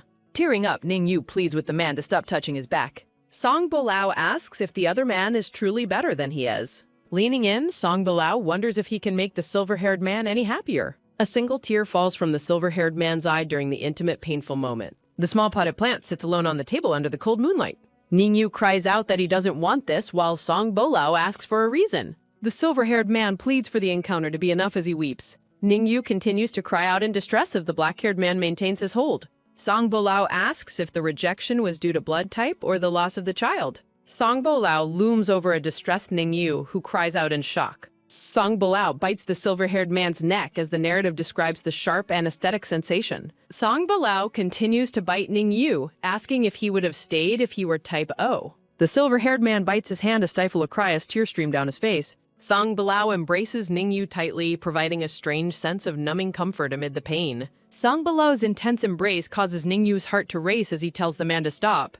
Ning Yu's consciousness begins to fade, preventing him from hearing the man's final words. The scene transitions to a bright blue sky filled with soft white clouds. At school, a younger Song Bolao asks Ning Yu to apply medicine to the bruises on his back. The black-haired teenager looks back and tells his companion to hurry up. The silver-haired boy realizes he can no longer refuse to help the elder. Ning Yu lets out a sigh while setting down the medicine box in a small pouch. Reflecting on the boy's reputation, Ning Yu wonders how such a strong fighter was beaten so badly. A close-up shows the deep bruises on the boy's back, prompting thoughts of a sneak attack. Ning Yu pours the liquid medicine into the palm of his hand. Ning Yu warns the other boy that the application of the medicine might hurt. Song Bolao smiles mockingly, asking if Ning Yu is afraid that he will cry from the pain. Ning Yu applies the medicine forcefully, causing the black-haired boy to yell in pain. Song Bolao pleads for him to be gentle while Ning Yu offers a half-hearted apology. Ning Yu smiles, thinking that the boy should avoid fighting if he cannot handle the pain. A close-up shows Ning Yu's hand carefully rubbing the medicine into the bruised skin. Song Bolao rests his chin on his hand and calls out to Ning Yu. Song Bolao asks what kind of person he likes, causing a startled Ning Yu to squeeze the bruise. Song Bolao winces and asks what the silver-haired boy is doing all of a sudden. Looking confused, the silver-haired boy asks what he supposedly did. A speech bubble suggests the question should be reversed. Ning Yu looks down with a slight blush on his face. Song Bolao finishes dressing and remarks that he feels much better now. The black-haired teenager turns back and asks Ning Yu for some snacks. Ning Yu tosses the small blue pouch of snacks toward the other boy. The two boys sit together on the rooftop while Ning Yu eats his lunch. Opening the bag, Song Bolao complains about receiving cookies yet again. Song Bolao eats a cookie while noting that Ning Yu has been making them frequently lately. Ning Yu explains that these are old cookies from a week ago, brought over several days. Song Bolao offers a cookie while pressing Ning Yu for an answer regarding his preferred blood type. The two teenagers sit in silence on the school rooftop. Ning Yu looks away, claiming he hasn't thought about it and just lets things happen. A close-up shows Ning Yu picking at his lunch with a fork. Song Bolao asks if he is a stepson, but Ning Yu clarifies his mother isn't married to Uncle Zhu. The black-haired boy simply acknowledges the information with a quiet response. Ning Yu looks confused as Song Bolao questions the goodness of their situation. Song Bolao holds up a cookie, stating that members of big families are just chips to be used. Song Bolao admits he will eventually succumb to his family's path, comparing everyone to helpless pawns. The black-haired teenager expresses disgust, realizing what was truly meant by the phrase "very good." Ning Yu watches him intently and asks if he truly cannot resist his fate. A close-up shows Song Bolao's hand gripping the cookie bag. Song Bolao smiles darkly, warning that resistance will only lead to more disgusting encounters. Ning Yu looks thoughtful, his gaze lingering on the other boy. Dawn breaks as Ningyu wakes up alone in bed, wondering if Song Bolao has left. Narrative text reflects on Song Bolao's imagined competition as Ningyu stands up. Ningyu stares into the mirror while leaning over a bathroom sink. The silver-haired man wonders why he was bitten on the neck. Ningyu lowers his head, appearing lost in his own thoughts. Deciding to stop overthinking, Ningyu fills a small metal watering can. A steady stream of water falls onto the green plant leaves. The silver-haired man offers a soft, smiling apology to the plant. Ningyu takes the boy, Songmo, for a mountain exploration. They discover a secluded mountain temple called Qingfengguan near the peak. Ningyu realizes it is a Taoist temple and looks around. Picking up the boy, Ningyu calls out for anyone nearby. He explores the courtyard after hearing a voice listing various service prices. A man in blue robes asks what services the donor needs. The robed man watches them with a curious, steady expression. Ningyu explains they were just passing by and found the place. Despite Ningyu's lack of money, the man offers a free talisman. The man gives advice on mental health and child care for the boy. The mustached man introduces himself to Ningyu as Viking Taoist. Ningyu hears an aggressive claim over his mobile phone. A sudden noise startles Ningyu as he holds the boy. Reflections on business and auction details surface as they leave the temple. Ningyu walks down the mountain stairs while making a call. The pink-haired man mentions business rivalries and Mark's stepbrothers on the con. Ningyu claims his life with Song Bolao is still fine. Conversations regarding personal schedules and mutual acquaintances continue between the two. The pink-haired man laughs about his occasional phone chats with her. He describes a perfume gift that smells of bergamot and sandalwood. Ningyu realizes the perfume symbolizes a deep interest from the sender. The silver-haired man offers his congratulations on the budding romantic connection. Songmo spots his father's car arriving unexpectedly early at the mountain. Confident in his own finances, Ningyu prepares to end the call. The white car comes to a sudden screeching halt. Song Bolao's vehicle stops directly beside Ningyu and the boy. The black-haired man orders Ningyu to get into the car. Ningyu ignores the command, looking away with a cold gaze. Song Bolao shouts Ningyu's name in a sharp, demanding tone. The silver-haired man remains silent, refusing to engage with the man. Ningyu walks away as the car door remains wide open. A sudden command for the driver to leave echoes through the air. The white car speeds away, leaving the pair standing behind. Song Mo watches the car vanish and calls out for his father. The young boy asks Ningyu if the two of them fought. Ningyu avoids the question, insisting that they are all right. The pair stands alone amidst the dense green mountain forest. Ningyu reminds Songmo of his promise regarding his brother. The boy cheers happily about their shared secret regarding the meeting. Ningyu kneels down to explain why the meeting is now impossible. He describes the brother as a little prince who returned to the sky. Songmo remains silent as he absorbs the silver-haired man's explanation. The boy bluntly concludes that the little prince is actually dead. Ningyu is stunned into silence as the boy asks for final confirmation. The silver-haired man clutches his chest, feeling a sharp pain. The young boy suggests playing with his brother after he dies. Shocked, Ningyu covers the boy's mouth and forbids such talk. Ningyu gently pulls his hand away, urging Mo to listen. He explains that death is not a word to use casually. Ningyu sternly tells the boy never to repeat those words. Embracing him, Ningyu silently hopes the boy finds only happiness. The man kneels and holds the boy tightly in silence. On the auction day, Ningyu prepares while drinking tea. Alone, he readies himself to bid for the bakery property. Narrative text describes the anonymous nature of the online bidding. Ningyu reacts with intense shock as the bidding price skyrockets. He grows frustrated as another bidder drives the price to millions. A bidding war erupts, with both parties determined to win. Ningyu stares in disbelief as the bid reaches 10 million. He clenches his fist as the final call for bidding begins. The auctioneer calls the 10 million bid for the third time. A final notification confirms that the deal is officially closed. Devastated, Ningyu slams his desk because he lost the auction. He laments his failure to keep the shop in his hands. A sudden crashing sound from the hallway startles the silver-haired man. Sangmo stands near a shattered flower pot on the balcony. Losing control, Ningyu shoves the boy aside to reach the plant. The man clutches his head in despair over the broken plant. Ningyu's hands tremble as he reaches for the spilled soil. A tearful Sangmo tries to explain that it was accidental. Furious and overwhelmed, Ningyu orders the boy to leave immediately. The boy flees in tears while Ningyu cleans the mess. Having repotted the plant, Ningyu worries if it will survive. Ningyu watches the boy avoid him from across the balcony. He realizes the boy now hides whenever they are near. Ningyu asks the maid to help comfort the frightened boy. The maid advises him not to blame the poor young master. She recounts the boy's history of neglect before his father intervened. Ningyu listens somberly to the details of the boy's past. A memory shows a much happier, younger version of the boy. The maid explains the boy is simply afraid of being blamed.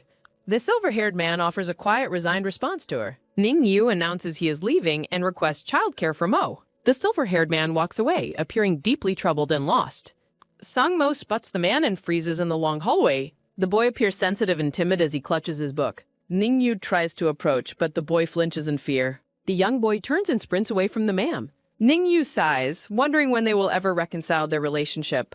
Ningyu meets Han Yin at a cafe to avoid others. The silver-haired man orders an iced mocha from the waiter. Han Yin discusses the enthusiastic response to her recent long article. She shows him comments calling him a dazzling hero for others. Han Yin emphasizes with him over the social discrimination they face. Han Yin suggests that people will label Ningyu negatively due to his background. Han Yin praises Ningyu's determination over the last 2 years despite the betrayal he faced. Ningyu sips tea and listens as she explains that his brilliance is unique among many others. Han Yin compares Ningyu to the North Star whose light cannot be ignored. Ningyu internally acknowledges her talkative nature while considering her comparison. Han Yin apologizes for her rambling, and Ningyu kindly reassures her as they prepare to finish. Narrative text notes that Ningyu answered a series of interview questions about his future. He mentions that his professional ban has been unexpectedly revoked. Ningyu expresses his desire to regain his license and eventually open his own cake shop.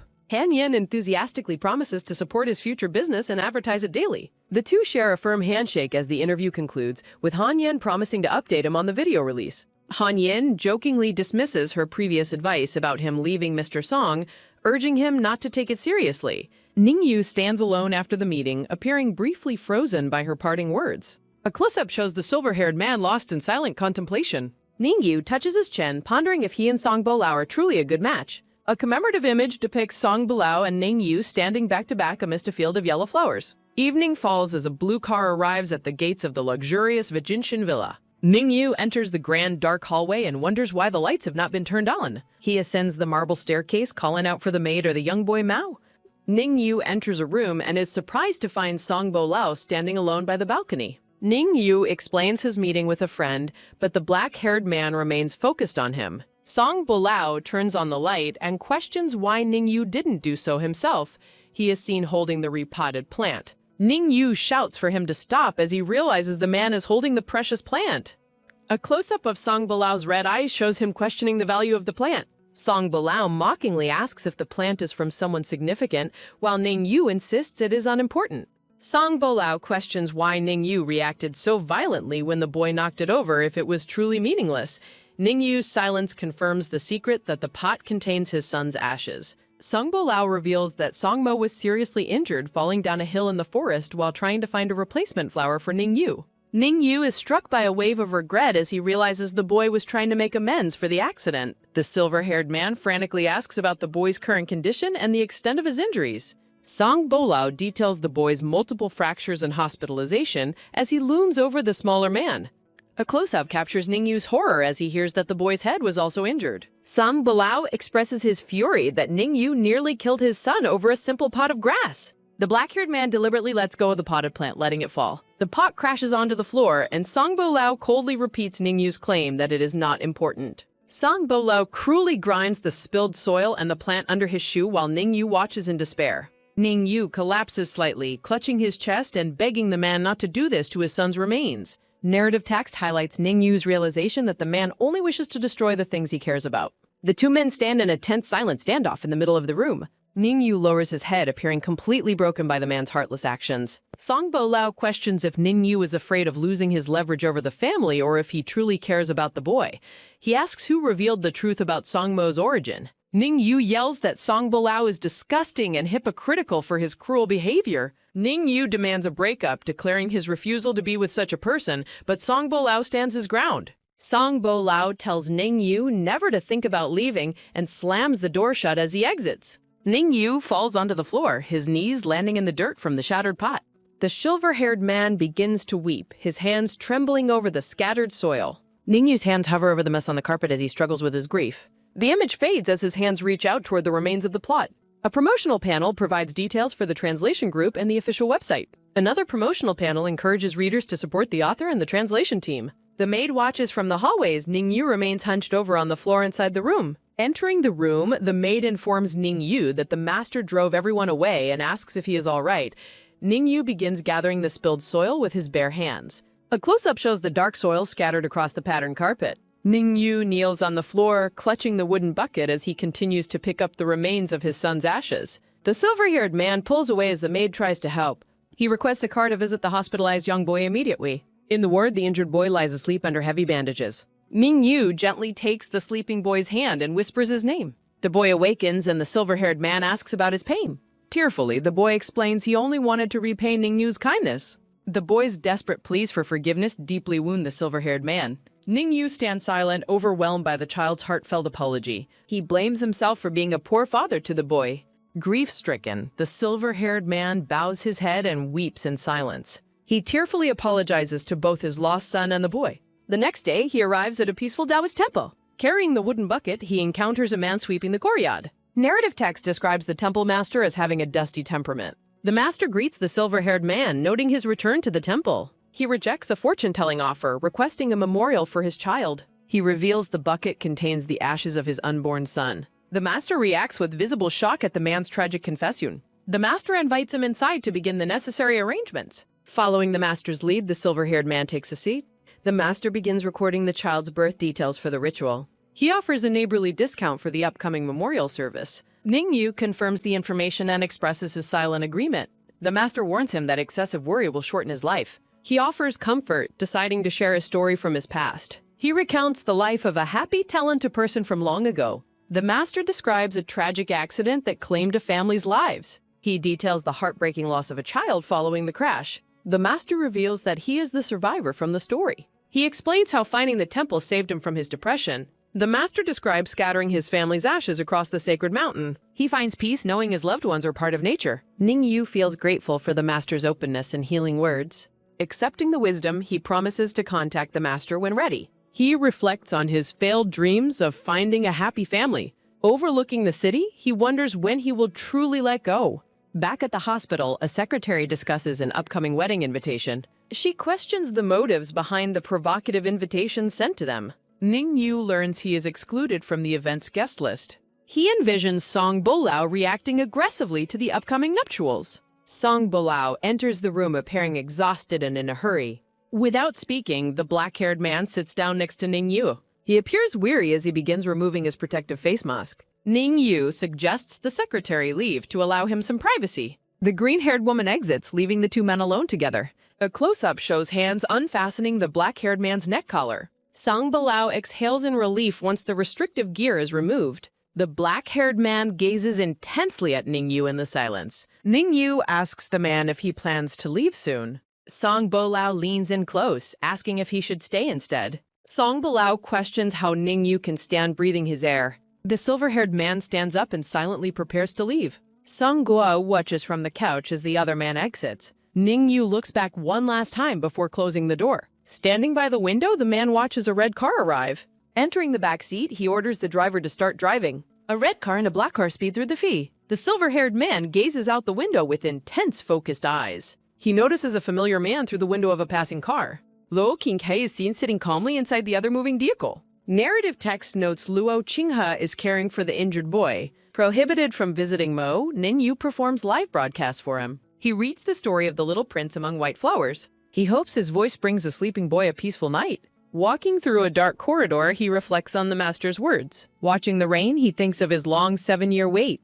Narrative text signals the start of the contract ceremony's afternoon. Dressed in a white tuxedo, Ningyu prepares for the party. A maid brings him a final item for his formal attire. He reflects on Song Bolao's promise to pick him up personally. In a flashback, Secretary Li delivers the tuxedo to his room. Though reluctant to see Ju Li, he accepts the mandatory attendance. He finds a stunning golden bird brooch inside a velvet box. Leaving the building, he approaches a waiting black luxury vehicle. He looks inside the car to see who is waiting there. Song Bolao is sitting in the backseat with eyes closed. Noticing their matching collar pins, the man is told to enter. A tense silence follows as they sit apart in the car. He remains confused by the black-haired man's uncharacteristic and quiet behavior. Touching his brooch, he wonders if this is another public marking. He questions if this entire situation is just another social contest.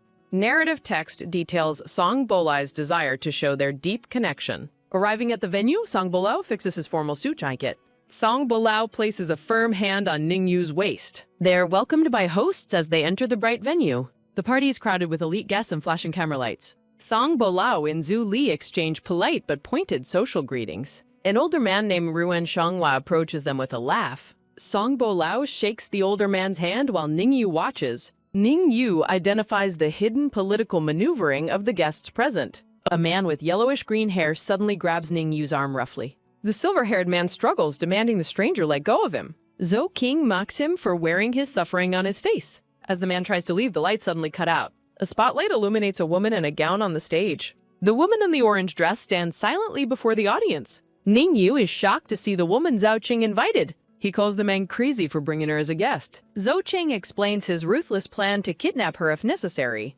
Ning Yu labels the smiling yellowish-green-haired man a complete viper. Zhou Qing introduces the special guest as a woman in an orange gown walks onto the stage. While she sings, the silver-haired man asks the yellowish-green-haired man if he fears retribution for his actions. The yellowish-green-haired man smiles dismissively, stating that he has no such fears. Detecting a scent of the sea, the silver-haired man realizes he is smelling Julie's pheromones. Ning Yu covers his mouth in nausea as Zhou King suggests the silver-haired man should thank him. Zhou Qing's intense gaze accompanies his claim that his planning was meant to ensure Ning Yu's happiness. Feeling unwell, Ning Yu tells the man his nausea is none of his business. Ning Yu rushes away to find privacy but accidentally bumps into Song Bo Lao in the hallway. The black-haired man catches him by the arms and tells him to be careful. Ning Yu notices that Song Bo Lao's osmantha scent dilutes the fishy smell, easing his sudden pheromone sensitivity. He gently pushes the black-haired man away, saying he is fine and heading toward the bathroom. Narrative text reflects on how markings between partners can be used for either companionship or harm. After an hour, Song Bo Lao and Ning Yu leave the venue as a black van pulls up. Sounds of rhythmic footsteps echo through the quiet, dark night outside the building. The woman from the stage, identified as Zhao King, enters the black van and prepares to leave. She departs without looking back, leaving only a lingering fragrance as the two men watch the car pull away. Looking at the black-haired man, Ning Yu sadly wonders if he has completely forgotten their past. Inside the luxury car, Song Bo Lao laughs and insults the Ruan family, calling them foxes and hamsters. The black-haired man looks out the window, dismissing the entire social encounter as a waste. Noticing Song Bo Lao's foul mood, Ning Yu decides to sit as far away from him as possible. The silver-haired man gazes out the window, questioning if the marking on his body was just an accident. Song Bo Lao scoffs that only a fool would believe certain lies, mocking Julie's luck. Ning Yu reflects on the man's usual tricks, while Song Bo Lao insults both him and Ruan Linghe. The black-haired man falls into a tense silence as they continue their drive through the city. Heavy, labored breathing sounds fill the interior of the moving vehicle. Song Bo Lao suddenly appears unwell, huffing for breath as Ning Yu looks at him in surprise. A close-up shows the black-haired man sweating and struggling to breathe with a pained expression. Ning Yu recounts a memory of when Luo Qinghe was called back by his family for a discussion. They had hoped for acceptance, but Luo Qinghe disappeared for 3 days without word. Ning Yu pours a cold drink as he recalls the man's return and his immediate apology. He remembers the sadness of the adults around him, though he was too young to understand then. Flashback text describes Luo Qinghe roaring like a beast after locking himself in a room. A young boy watches in horror as Luo Qinghe is found bloodied, bitten, and bound by handcuffs.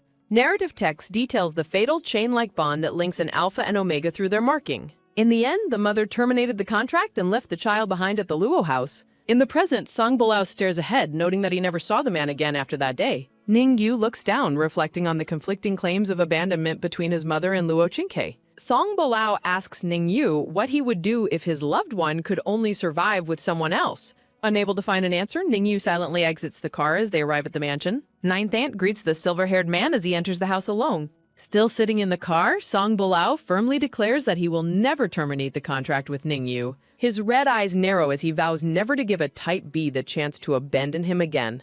The next morning, Ning Yu wakes up with a headache and finds his breakfast far too greasy to eat. He requests that the maid, Ninth Aunt, replace his heavy meal with a simple bowl of porridge. He ponders why Song Bo Lao refuses to let go, questioning the lack of mutual affection in their arrangement. Several days later, the weather clears and Ning Yu visits the temple after receiving a notice from the master. As he climbs the stone steps, the silver-haired man is suddenly startled by a figure below. He is shocked to find Shangping standing on the stairs looking disheveled and holding a sharp knife. Blood-like spots are scattered on the ground as the man in the blue shirt slowly approaches. Terrified, Ning Yu demands to know what Shangping plans to do as the man moves closer with the weapon. Shangping blames Ning Yu for his losses while brandishing a knife.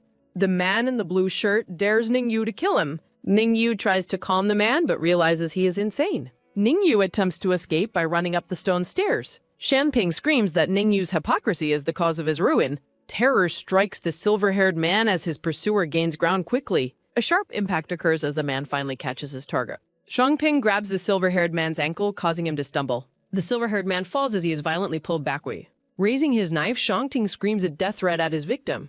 Ningyu desperately shields himself as the blade descends toward him. Trees sway as the violent confrontation on the stairs continues. A powerful strike knocks the glasses off the attacker's face. A priest with a broom stands protectively over the fallen man. Sha Wei-jing kicks the attacker away, ordering him to leave immediately. Blood drips from Ningyu's hand as he watches the attacker flee. The priest tends to Ningyu as the silver-haired man loses consciousness. A bloody hand reaches out as a voice calls for little friend. Narrative text introduces a museum and its representative ABO mannequin exhibits. A flashback begins at a museum during a school trip years ago. Young Ningyu studies a display while a masked boy approaches him. The masked boy makes a crude remark about their biological origins. Flustered by the comment, young Ningyu pushes the masked boy away. The masked boy laughs while Ningyu expresses his disbelief and frustration. Young Ningyu looks back with a blush, clearly affected by the encounter. They examine a mannequin as the masked boy explains pheromone production.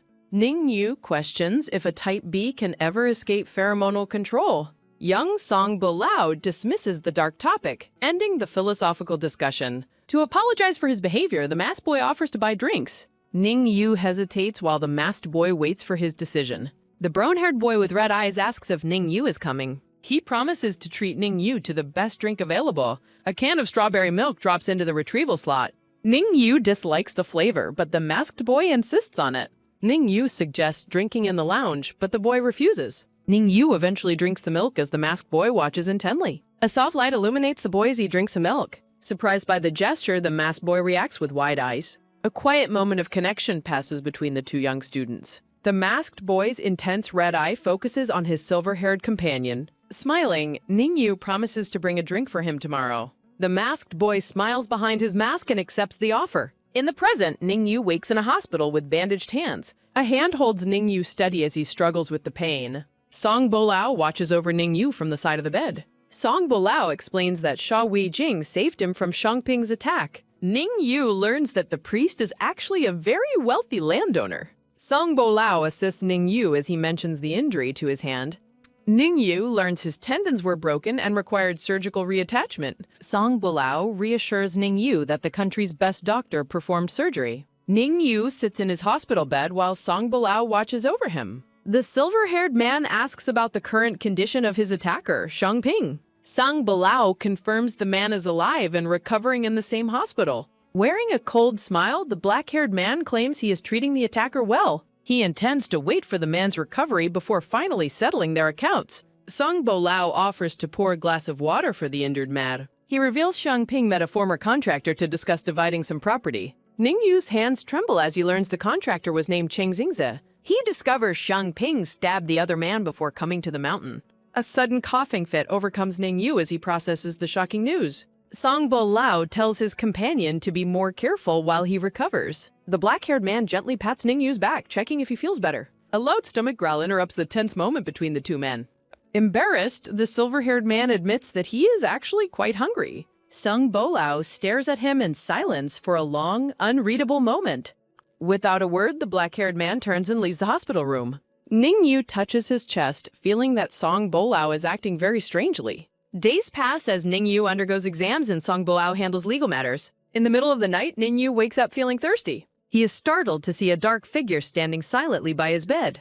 The silver-haired man is shocked to find Song Bolao watching him in the dark. Ningyu demands to know how long the man has been staring at him. Song Bolao leans in close, bringing up their previous conversation about children. The black-haired man asks Ningyu directly if he wants to have kids. After a brief hesitation, Ningyu looks away and gives a firm rejection. Song Bolao agrees that it should never happen while holding a lit cigarette. The silver-haired man questions why he would suddenly bring up such a topic. Song Bolao looks out the window, dismissing the matter as being of no importance. On discharge day, Ningyu returns home to find a massive fragrant feast. He eats ravenously, hoping to replenish the energy lost during his recent ordeal. Ninth aunt notices with a smile that her guest's appetite has greatly improved. Ningyu praises her cooking but admits he feels weak and needs rest. Entering his room, the silver-haired man notices a new plant on the table. He stands before the window, examining the mysterious gift with a confused expression. Touching a leaf, he wonders about the purpose of providing such a plant. A somber mood takes over Ningyu as he reflects on his situation. Later, Ningyu eats in bed, still confused by his own extreme hunger. Ninth aunt enters the room to announce the arrival of an unexpected visitor. Ningyu stops eating immediately upon hearing that Mr. Luo has arrived. An older man in a suit enters the room with a stern expression. Mr. Luo dismisses ninth aunt, ordering her to leave them alone for a discussion. The maid leaves in silence as the older man takes a seat opposite New View. Setting down his chopsticks, Ningyu asks what the man wants to tell him. Mr. Luo patiently offers to wait until the young man has finished his meal. The older man demands that Ningyu terminate the contract with his son immediately. He blames Ningyu for the recent danger his son faced during the attack. Mr. Luo insults Ningyu's family, but the silver-haired man remains dismissively calm. The visitor offers money while Ningyu wonders if his past is finally known. Mr. Luo claims total control, causing Ningyu to realize a terrifying physical truth. Trembling with realization, Ningyu asks if the man brought the termination agreement. Reflecting on the tedious 20-page contract, Ningyu ignores the details. Determining his own path, the silver-haired man signs the termination papers. After signing the agreement, the silver-haired man prepares to leave forever. Ningyu lies to ninth aunt about meeting a friend tonight. After reaching the city, he uses a cafe to lose his driver. Returning to an old apartment, the silver-haired man begins packing a suitcase. He leaves his diaries behind before heading to a nighttime bus stop. The text message confirms Ningyu has officially terminated his contract. Seeing Sung Bolao's name on his screen, the silver-haired man hesitates. He answers the call in silence while the ringtone continues playing. Sung Bolao demands to know the meaning of the agreement on the table, and the silver-haired man tells him it is exactly what it looks like. Demanding a return, the brown-haired man refuses to sign the termination papers. Recalling their hospital talk, Ningyu boards a bus to find clarity. The silver-haired man admits his previous words were lies and insists the agreement be signed, leaving the caller in total shock. Seeking a fresh start, Ningyu boards the bus as Song Bolao screams. Escaping Shangtan, the silver-haired man travels through the night toward Mongshui. Waking at dawn, Ningyu realizes he has finally reached his destination. Lush green mountains greet the silver-haired man as he enters the city. A grocery cart full of fresh vegetables rolls along the cobblestone street. Pushing a cart, the silver-haired man begins his new life in Manchuy. Ningyu admires the beautiful terrace and convenient bakery of his neighborhood. Bathed in sunlight, the silver-haired man enjoys a moment of true peace. A close-up shows the silver-haired man holding a small slip of paper. A man with glasses drops his groceries and Ningyu rushes to help. Walking with a cane, the brown-haired man laments dropping his fresh oranges. An orange rolls across the cobblestones toward the silver-haired man's feet. Reaching down, the silver-haired man retrieves a fallen orange from the ground. He returns the fruit as the man with glasses expresses his gratitude. Surprised by the helpful gesture, the man asks if they know each other. Realizing they are neighbors, the man offers a bag for the groceries. The brown-haired man with glasses invites the newcomer over for dinner. Explaining he lives upstairs, the man offers dinner to repay the favor. A moment of shared confusion passes between the two new neighbors. They agree it must be fate that they rented apartments across the street. The man promises to call later while Ningyu enters his room. Looking at the sunlit room, Ningyu declares it his new home. Over dinner, Xiao Mingyu explains his history and helps Ningyu find medical care. They examine a photograph of a rare hummingbird found in the wild. Xiao Mingyu explains his career as a photographer ended when he became lame. The silver-haired man wonders if the leg injury can ever be cured. Xiao Mingyu explains his broken knee is permanent and hopes for painless winters. Discussing a breathtaking mountain view, Xiao Mingyu asks if he knows the place. Ningyu calls it a romantic landmark, but Xiao dismisses it as marketing. Xiao Mingyu blames his injury on a promise he made to meet someone. Ningyu assumes the person in the story was very important to him.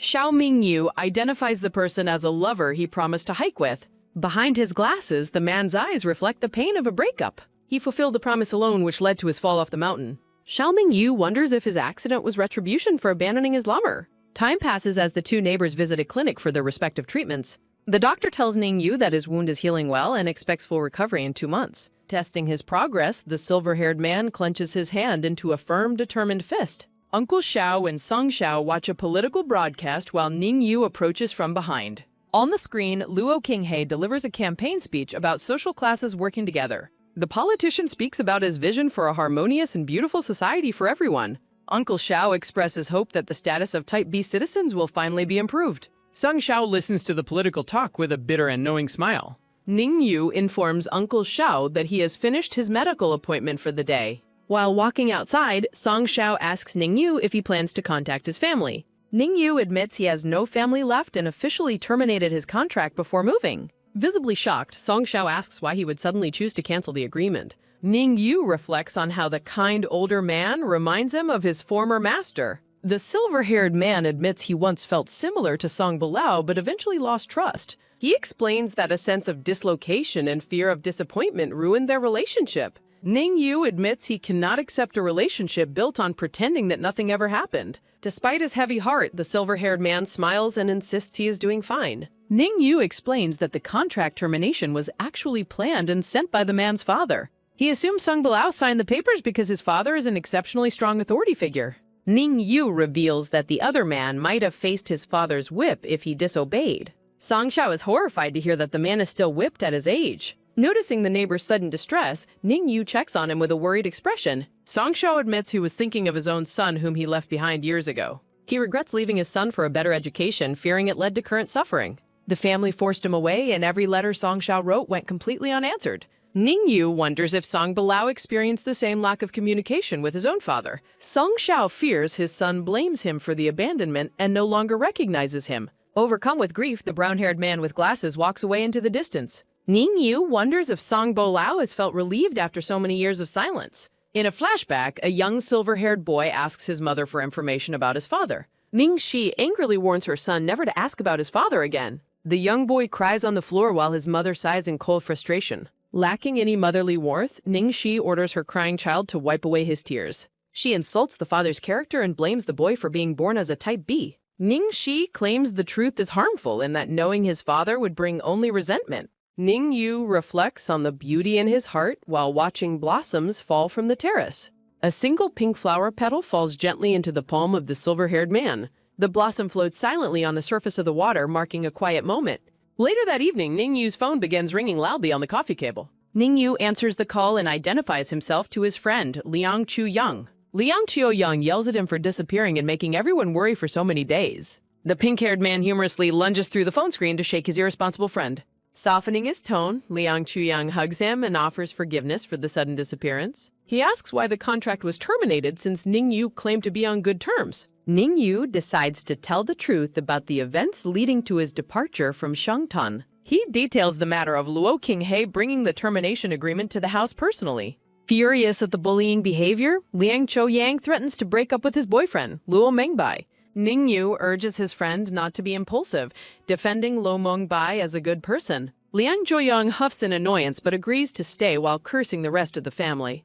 He reveals that Song Bilao came looking for Ning Yu in a panic the next day. Liang Chu-yang confirms that while they didn't find him, Song Bilao found the diary on the desk. Song Bilao realizes Ning Yu left nothing behind as Ning Yu listens silently. Ning Yu dismisses the loss, knowing Song Bilao's domineering nature cannot be stopped. Reflecting on 7 years, he doubts his presence was ever truly noticed. Ning Yu tells Liang Chu-yang he moved to Manshui, promising a future visit.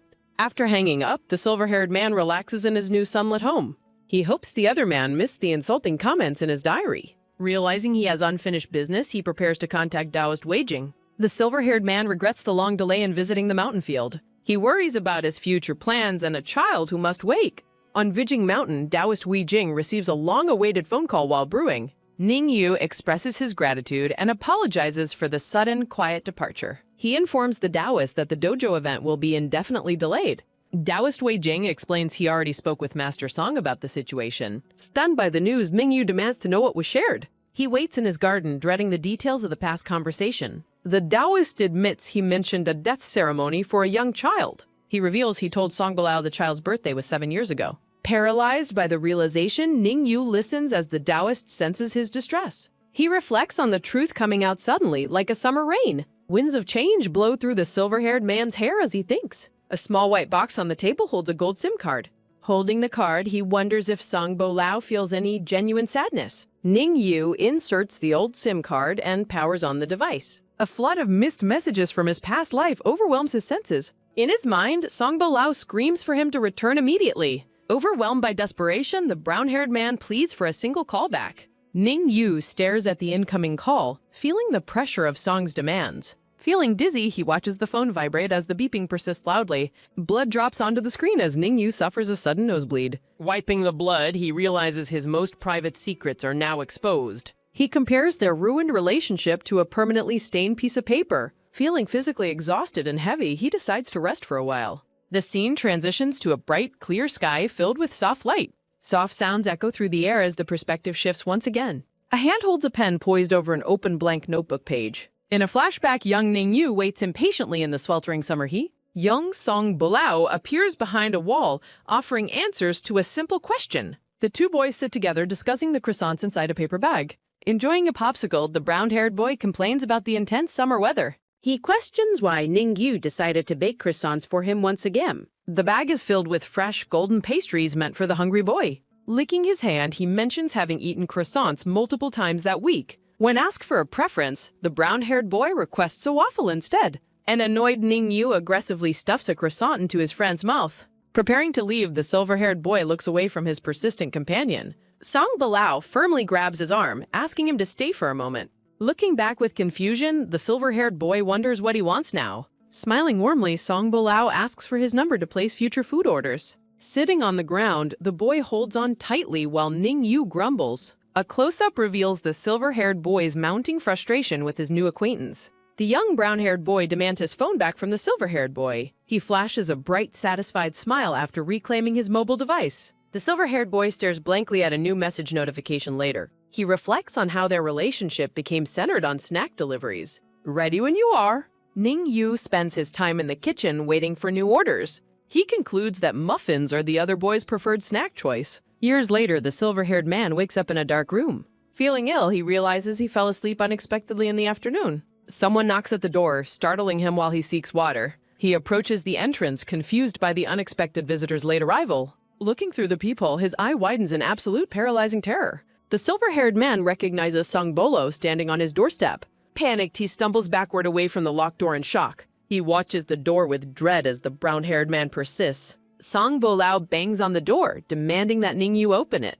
Ningyu expects a violent outburst from the man outside his home. Instead, Song Bolao pleads for a chance to talk without any threats. Ningyu finally opens the door to see a weary Song Bolao. Song Bolao reveals he has been searching for him for 8 days. He immediately pulls the silver-haired man into a desperate, crushing embrace. The brown-haired man asks about his well-being with a trembling voice. They stand together in the dark hallway during the silent, emotional reunion. Sensing a strange vulnerability, Ningyu asks to move the conversation inside. The two men stare at each other with heavy, unsaid words. Song Bolao reaches out to touch the silver-haired man's face gently. He is alarmed to find that Ningyu's skin feels burning hot. Song Bolao notes the fever while Ningyu pushes him away defensively. Flushed and weak, Ningyu insists he is fine on his own. Song Bolao urges him to go to the hospital for medical care.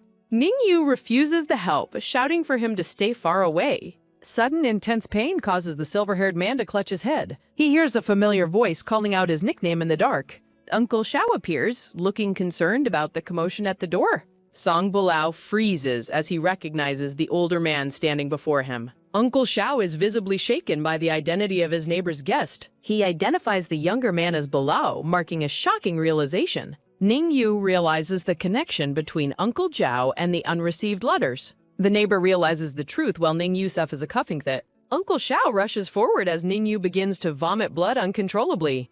The silver-haired man collapses to the ground, losing consciousness completely. The scene shifts to the local hospital during the dark night. Waking up in a hospital bed, Ningyu wonders about his surroundings. He observes Song Bolao gently kissing his hands with a tender expression. Ningyu pulls his hand back as he begins coughing once again. They look at each other with a heavy, silent, and complex tension. Song Bolao looks away, and Ningyu chooses to remain quiet.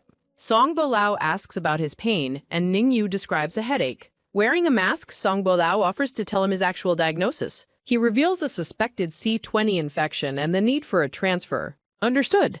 Please provide the text you would like me to read. Ningyu reflects on being an unlucky outlier among Type B. Song Bolao remains silent while Ningyu asks to delay treatment. A hand reaches out tentatively toward the silver-haired man. Song Bolao admits reading the diaries and asks about Ningyu's scar. Ningyu reflects on Song Bolao constantly exceeding his expectations. The silver-haired man admits he hasn't felt emotional pain recently. A red jagged strike represents a sudden return of intense emotion. Song Bolao explains how his investigation uncovered Ningyu's past conversations. Song Bolao details discovering a blank period in Ningyu's life. Diaries and investigation results combine to reveal a hidden truth. Ning Yu considers the shock Song Bilao must have experienced. The silver-haired man asks if the past was about the child. Ning Yu reflects on the coldness of past events and decisions. The brown-haired man asks if Ning Yu ever liked him. Ning Yu confirms the statement while Song Bilao looks on stunned. Ning Yu reflects on being surprised by the man's unexpected question. Uncle Xiao arrives with food, delighted to see Ning Yu awake. Uncle Xiao reassures Ning Yu and offers some warm porridge. Uncle Xiao and Song Bilao discuss revealing the truth to others. Uncle Xiao mentions that Song Bilao stayed with them throughout. Uncle Xiao expresses surprise at the convenience of Song Bilao's help. Uncle Xiao leaves the room while Song Bilao watches over Ning Yu. Feeding him porridge, Uncle Xiao admits recognizing Ning Yu immediately. Uncle Xiao explains he followed Song Bilao's life through photos. Uncle Xiao looks deeply saddened while reflecting on their past. Song Bilao carries a blanket-wrapped Ning Yu toward his private plane. Luo Mengbai performs medical inspections on the silver-haired man. Luo Mengbai brings a physical lab report to Song Bilao. The doctor apologizes to Ning Yu while Uncle Xiao stands by. Ning Yu stares ahead silently, processing his grim medical diagnosis. Ning Yu asks for confirmation about having only months left. Luo Mengbai promises her support while Ning Yu rejects long-term care. Ning Yu states his humble wish to live 4 more months. Luo Mengbai pledges to try her best to fulfill his request. Luo Mengbai gives medical precautions as Uncle Xiao prepares to leave. Ning Yu lies in bed thinking about drafting a legal will. Ning Yu hopes to reclaim his baker certificate before the end. Song Bilao enters the quiet room to check on the patient. Ning Yu notes the heavy scent of tobacco on Song Bilao. Song Bilao stands by the bed as Ning Yu acknowledges him. Song Bilao promises a return to the mountains after stabilization. Ning Yu accepts the plan while looking at the brown-haired man. Song Bilao sits bedside and gently touches Ning Yu's hair. Song Bilao looks at the sleeping man with a somber gaze. Ning Yu rests under strict orders to avoid using his phone. A news report about political figures appears on a digital screen. Ning Yu reads about campaign successes and the roles of others. Ning Yu reflects on the cunning nature of political strategy. Liang Chuyang bursts into the room with a dramatic flair. The pink-haired boy, Liang Chuyang, angrily asks Ning Yu if he actually considers him a friend. The pink-haired boy berates the silver-haired man for hiding his revenge plans, the contract termination, and his illness. Looking down with a visible blush, the silver-haired man offers a soft, quiet apology. The pink-haired man vows to settle the account later as the female doctor drags him away. The brown-haired doctor looks exhausted while the pink-haired boy continues his loud and frantic protest. The pink-haired boy asks the silver-haired man if he is finally done with work. Kuyang explains he rushed over after hearing from Luo Mengbai, tearfully questioning why Ning Yu has to suffer. The silver-haired man gently wipes away the pink-haired boy's tears during their emotional bedside conversation. A bright, clear sun shines through the clouds, indicating a change in setting. Walking through a garden, Ning Yu enjoys the sun while Kuyang offers to help him stay comfortable. Kuyang mentions that Song Bilao and his father had a major fight regarding Ning Yu's situation. The silver-haired man asks if the fight was about the termination agreement as they walk. Mentioning Song Bilao's current whereabouts, the conversation shifts to a memory of a brown-haired man. The man with brown hair and glasses, Song Xiao, admits that he simply misses Bilao. A man in a suit, Luo Qinghe, furiously demands to know why he left if he felt that way. Song Xiao compares pheromones to unquenchable thirst, but the man in the suit insists he can resist. Song Xiao warns that resisting will only lead to self-torture while Ning Yu listens to the revelation. Song Xiao suggests that since they marked each other, they are legally required to be together. Luo Qinghe asks with a bitter smile if Song Xiao is satisfied with giving him away rationally. Song Xiao admits he took his anger out on the child, blaming his current state on Qinghe. Narrative text explains that Song Xiao believed he chose the path of peace for everyone. The silver-haired man reflects on how Luo Qinghe perceived the broken connection as a deep betrayal. Ning Yu confirms that he shared the details of the family's complex past with Liang Chuyang. Kuyang criticizes the older generation's decisions as they spot the female doctor waiting for them. The female doctor watches them with a gentle and knowing smile on her face. The pink-haired boy stares back at the doctor with a silent, slightly disgruntled expression. Chuyang asks if Ning Yu can return to his ward alone, and Ning Yu reassures him. The pink-haired man decides to handle his own matters first while looking back over his shoulder. Luo Mengbai takes the pink-haired man's hand and leads him away from the silver-haired man. Kuyang complains about the doctor being squeamish despite her status as a Type A individual. A close-up reveals the two of them walking hand in hand as they move down the corridor. A thought bubble notes how pleasant it is to hold the hand of someone you love. The pink-haired man and the female doctor walk away together in a light-hearted, glowing atmosphere. Entering his ward, Ning-yu sees Momo sitting on Song Balao's lap while they discuss secrets. The young boy mentions wanting a sister after seeing the two adults talking together earlier. Momo lights up with excitement and calls out to his beloved silver-haired guardian. They share a joyful, flowery reunion as the boy hugs Ning-yu tightly, expressing his longing. Ning-yu holds the boy on his lap, listening as Momo describes the long wait. Ning-yu apologizes for the lack of broadcasts, but the boy insists he isn't blaming him. Momo asks for a story and eventually falls asleep while Song Balao watches the peaceful scene. "I'm just a language model and can't help with that." Reflecting on his own childhood, Ning-yu believes his lack of goodness is why nobody likes him. Narrative text describes how many people would actually be willing to beg for Ning-yu's pity. Liang Qiuyang returns and peeks into the room, calling out to Ning-yu softly. Song Balao shushes him, pointing out that the child has fallen asleep in Ning-yu's arms. Smiling brightly, the pink-haired boy promises to visit again in a few days before leaving. Touching his bruised lip, Qiuyang wonders if Type A individuals can even control their kissing force. A tiny silver-haired figure waves a final goodbye and tells the visitor to be careful. The pink-haired boy waves back as he disappears behind the closing door of the ward. After everyone leaves, Song Balao remains in the quiet room, standing watch over the patient. Song Balao suggests that Nina Yu likes him a lot too, but the silver-haired man assumes he is overthinking. The silver-haired man looks down at the sleeping child, noting he is also a good boy. The man in the mask remains silent as he watches the patient and the child together. A close-up highlights the brown-haired man's intense, focused gaze. Ning-yu packs his bags as narrative text describes his stabilized condition and future medical requirements. Uncle Xiao enters the ward with a ukulele, asking if his arrival is an inconvenience. Ning-yu offers a seat to Uncle Xiao, who mentions his upcoming surgery, as narrative text details his recovery hopes. Uncle Zhao prepares to play a song, admitting he is rusty and borrowed the instrument from another patient. Surrounded by a background of sunflowers, Uncle Xiao performs a song while Ning-yu reflects on his past as a street singer. Applauding the performance, the silver-haired man praises the music while Uncle Xiao offers his thanks. A close-up shows the gentle expression of the man with glasses during their quiet moment. Uncle Xiao pauses his playing to mention that Bolao used to love hearing him sing this particular song. Ning-yu observes the lingering sense of caution and embarrassment that characterizes the relationship between the father and son. Song Balao enters the room and questions his father's presence while an aura of annoyance surrounds him. Explaining the visit was a farewell, the silver-haired man listens as Uncle Xiao decides it is time to leave. Uncle Xiao offers a final farewell to Ning-yu as he prepares to exit the ward. Looking back over his shoulder, the man with glasses advises Bolao to rest and avoid overworking.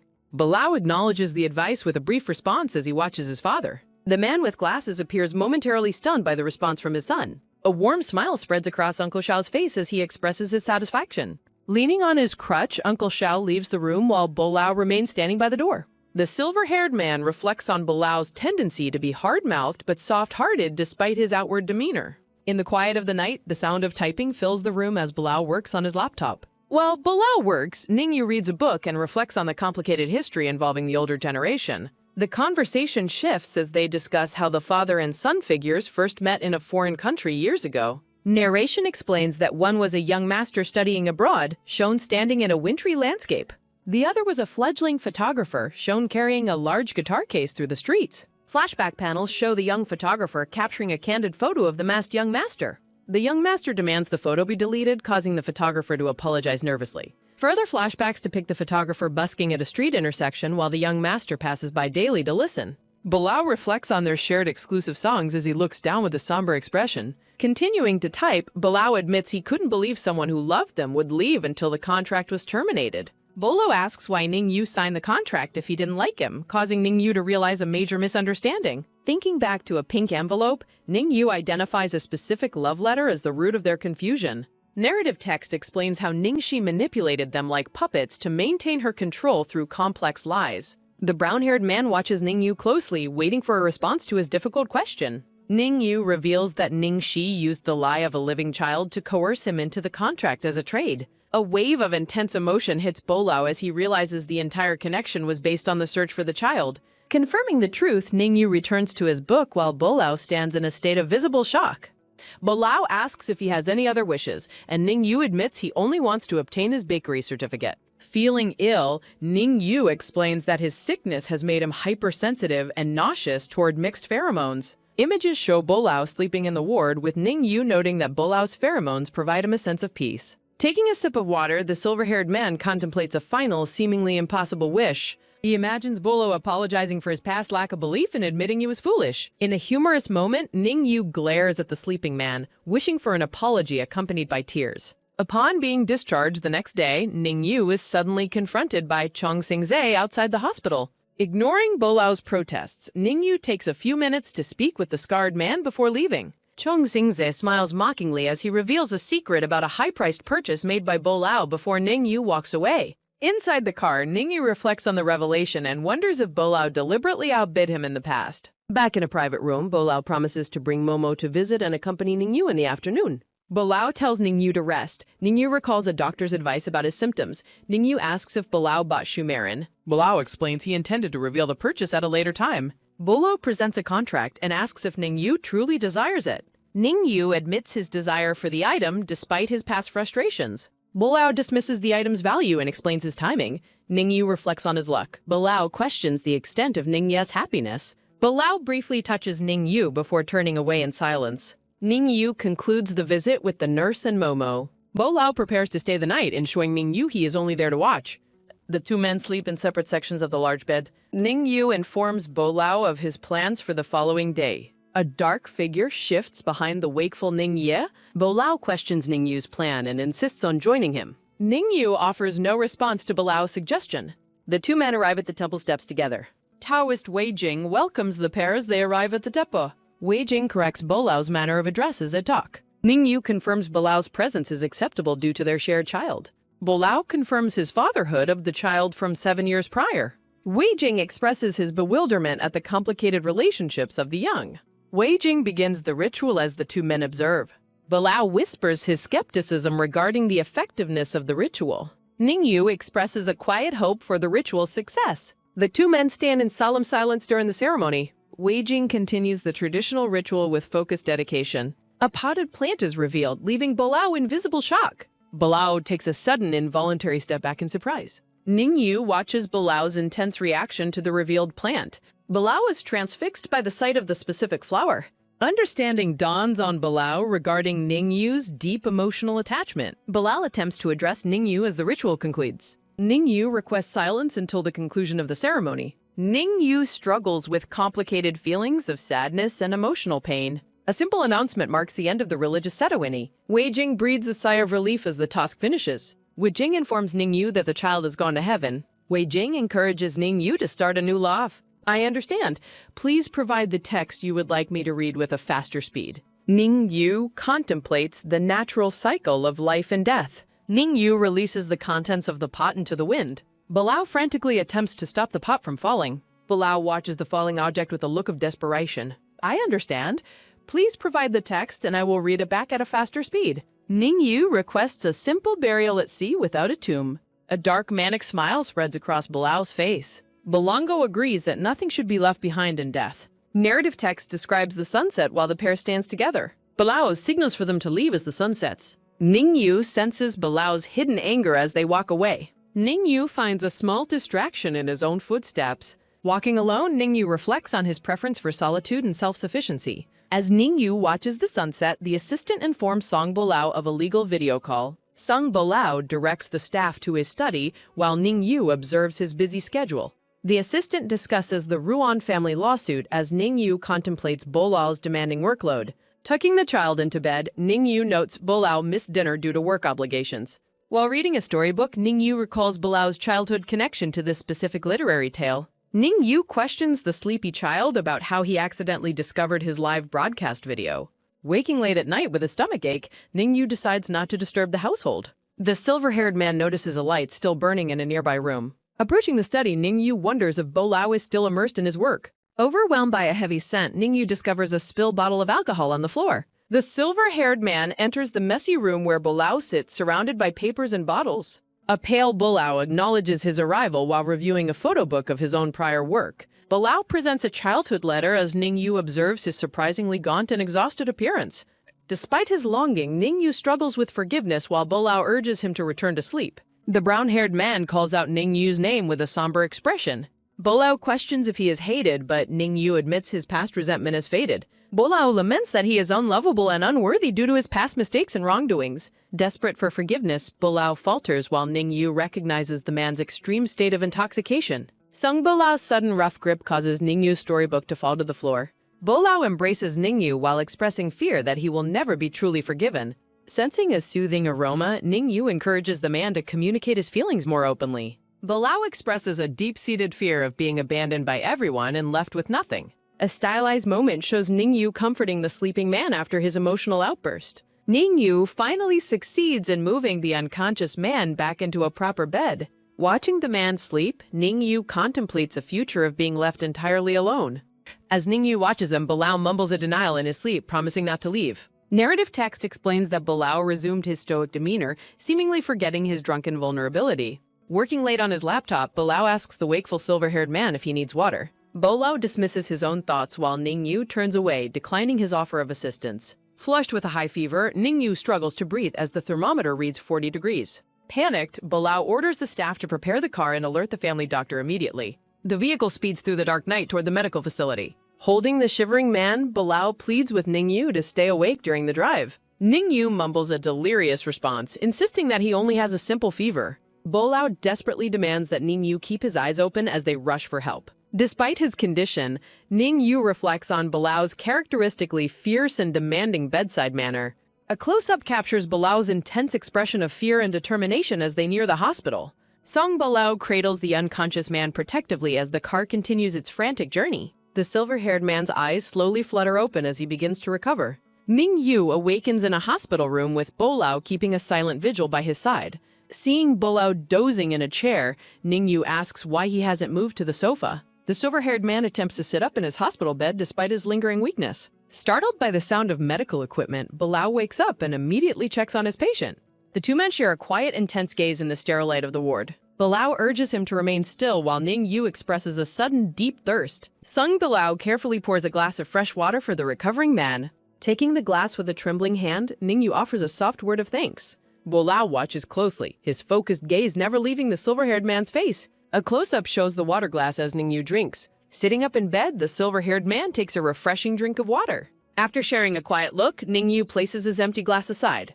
Dr. Bailuo enters with her team, addressing both Bailuo and Xiaoyu. The click of the doctor's heels echoes as she approaches the bedside.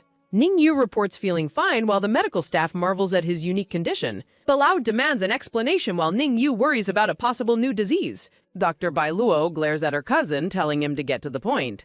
The doctor confirms that the C20 virus in his body hasn't changed significantly. Diagrams illustrate how Ningyu's hormones might be unexpectedly keeping the virus at bay. Dr. Bailu pats his hand, advising him to stay in bed today. Adjusting her glasses, the doctor sternly forbids any form of strenuous physical exercise. She teases her cousin's irritable temper before heading out of the hospital room. A close-up captures Bolao's visible annoyance after being scolded by his doctor cousin. With Ningyu's fever gone, a nurse informs Bolao about a flower delivery. Bolao accepts a bouquet of pink carnations as Ningyu wonders who sent them. The note is signed by Zhu Li, and Bolao asks if he wants it. The silver-haired man turns away in disgust, refusing to accept the unwanted gift. Narrative text questions why Zhu Li's influence continues to haunt his current life. Bolao aggressively crumples the note and orders the flowers to be thrown away.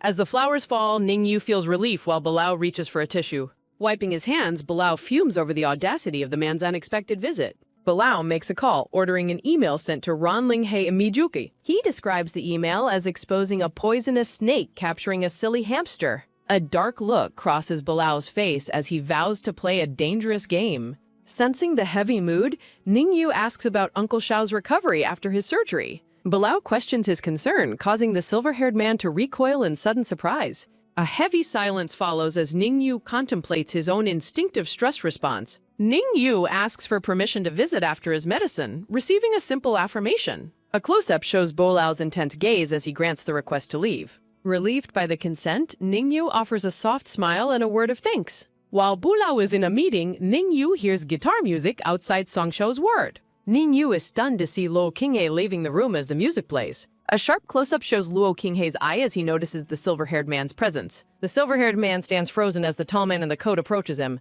Luo Qinghe requests that his visit to Songshou be kept a secret.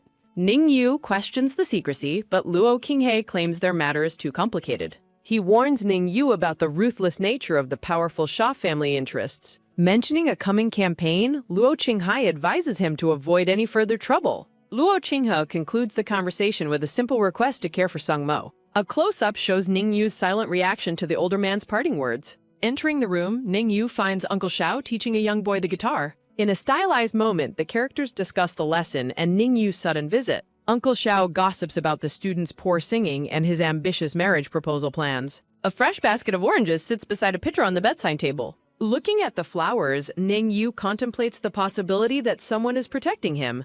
Bolao bursts through the door, frantically calling for Ningyu after he left. Ningyu explains his departure was due to Bolao being busy in a meeting. Uncle Xiao tells him to return and rest as the two men leave together. Walking down the hall, Ningyu reveals that he met Bolao's father today. Bolao stops dead in his tracks and demands to know what was said. Sang Bolao looks on silently, his expression unreadable behind his black mask. Ningyu smiles softly, agreeing that the evaluation of someone as hypocritical is accurate. The two men walk away together down the sterile hospital hallway. 2 days later, Ningyu returns to his ward amid a sudden influx of wounded patients. A riot breaks out between genetic types over proposed government control of pharaohs. Ningyu watches in shock as the two opposing groups begin a violent clash. A nurse checks on Ningyu while he expresses his urgent desire to leave. Ningyu spots a passage and suggests they hide there as the brawl intensifies. A masked man in a white coat aggressively fights off several rioters. The masked man brandishes a folding chair as a makeshift weapon against the crowd. He uses the metal chair to violently shield himself and strike back at attackers. A close-up captures the fierce and determined gaze of the man during the fight. Multiple hands struggle for control of the chair's metal frame as the brawl continues. The man kicks a rioter while Ningyu protectively shields the nurse from harm. Ningyu and the nurse take cover as a chair is thrown across the room. The masked man continues to push back the aggressive rioters in the chaotic hallway. Ningyu watches the escalating violence with a look of deep concern and worry. Sang Bolao suddenly intervenes, condemning the rioters for endangering patients in a hospital. A furious Bolao stands over a defeated rioter as the onlookers watch in shock. Bolao glares at the remaining rioters, his eyes burning with intense, focused anger. Bolao physically enters the fray, reminding the crowd they are in a medical facility. With glowing eyes, Bolao slams a rioter down, warning them not to make trouble. Bolao strikes the floor with his fist, his overwhelming aura silencing the stunned crowd. Ningyu calls out to Bolao, while the nurse warns him not to approach. Bolao stops his assault and looks back, his hand bloodied from the intense confrontation. Security forces arrive and begin to clear the area as the riot is suppressed. As rioters are arrested, a visibly stressed Bolao clutches his head in exhaustion. Ningyu approaches Bolao, noticing the fresh blood on the man's hand. A close-up shows Bolao's bruised and blood-stained hand after the fight. Ningyu gently touches Bolao's face, asking if he has been injured in the brawl. The silver-haired man offers a soft smile and reassures Bolao that he is fine. The two men stand together quietly as order is restored to the hospital hallway. Secretary Li runs toward them breathlessly, relieved to find both men are safe. Ningyu greets the secretary and notices she is running without her shoes. Putting on her shoe, Li explains Bolao abandoned his car to find Ningyu. Ningyu reflects on the desperate, panting effort Bolao made to reach him during the chaos. Medical staff and police coordinate their response to the aftermath of the riot. Bolao directs Secretary Li to take Ningyu back to his ward immediately. Back in the room, Li describes Bolao's panic when Ningyu didn't answer his phone. Li mentions the tragic scenes of injured people, causing Ningyu to reflect on the event. A close-up captures Ningyu's somber expression after hearing the news of the tragedy. Secretary Li prepares to show Ningyu the decoration plans for a new project. She presents a tablet showing that the project is nearly finished except for land reclamation. Ningyu takes the tablet, his curiosity piqued by the special model. The tablet displays a detailed 3D VR model of a store interior commissioned by Bolao. Secretary Li asks the silver-haired man if he likes the new store design. Ningyu gazes at the detailed 3D model with a look of genuine surprise. The green-haired secretary waits expectantly for Ningyu's feedback on the interior. Ningyu offers a bright smile and expresses his sincere appreciation for the gift. Secretary Li hands Ningyu an envelope that Bolao worked hard to obtain for him. Ningyu pulls a document from an envelope, surprised to find a baker's certificate. The silver-haired man realizes the association sent a new certificate to avoid public backlash. Sang Bolao enters the room masked and criticizes the association's rigid and arrogant behavior. While the assistant greets Bolao, Ningyu wonders about the great cost of his help. The dark-haired man instructs the driver as he prepares to leave the hospital room. Holding the certificate, Bolao asks the silver-haired man if he is satisfied with the document. Ningyu looks at the certificate and confirms he is pleased with the result. Exhausted, Bolao leans back as Ningyu asks how he managed to convince the association. Bolao reveals he committed to sponsoring the association's events and conferences for 3 years. In a chibi state of shock, Ningyu decries the excessive cost of the sponsorship. The dark-haired man looks on with a sweat drop, surprised by Ningyu's intense reaction. Bolao relaxes in his chair while Ningyu questions the sudden onset of conflict. Bolao explains that politicians often manufacture conflicts to bolster their own public support rates. Ningyu wonders aloud if Luo acted with such deliberate and manipulative intent. Bolao reflects on the ruthless family competition where individuals are sacrificed for greater interests. Observing Ningyu's expression, the dark-haired man notes that he clearly disagrees with such ethics. Ningyu confirms his disagreement with the cruel rules that govern their social world. Bolao shifts the topic, mentioning the distinction between certain classifications as a separate matter. Ningyu argues that man-made disasters can be avoided, prompting a laugh from Bolao. The dark-haired man throws his head back and laughs at the silver-haired man's perspective. Bolao counters that man-made disasters are inevitable when those in power refuse to help. Stunned, Ningyu asks if he considers himself one of those powerful, controlling people. Bolao gazes intensely, admitting that even he is bound by those with more rights. Touching the marks on his neck, Bolao expresses a dark desire to cut off his shackles. The silver-haired man looks on with concern, telling Bolao not to act on such impulses. Bolao offers a chilling smile, claiming it was just a thought amid shattered glass imagery. The dark-haired man notes that intent follows thought, surrounded by sharp shards of glass. At the hospital reception, a nurse informs Ningyu that guests are waiting for him.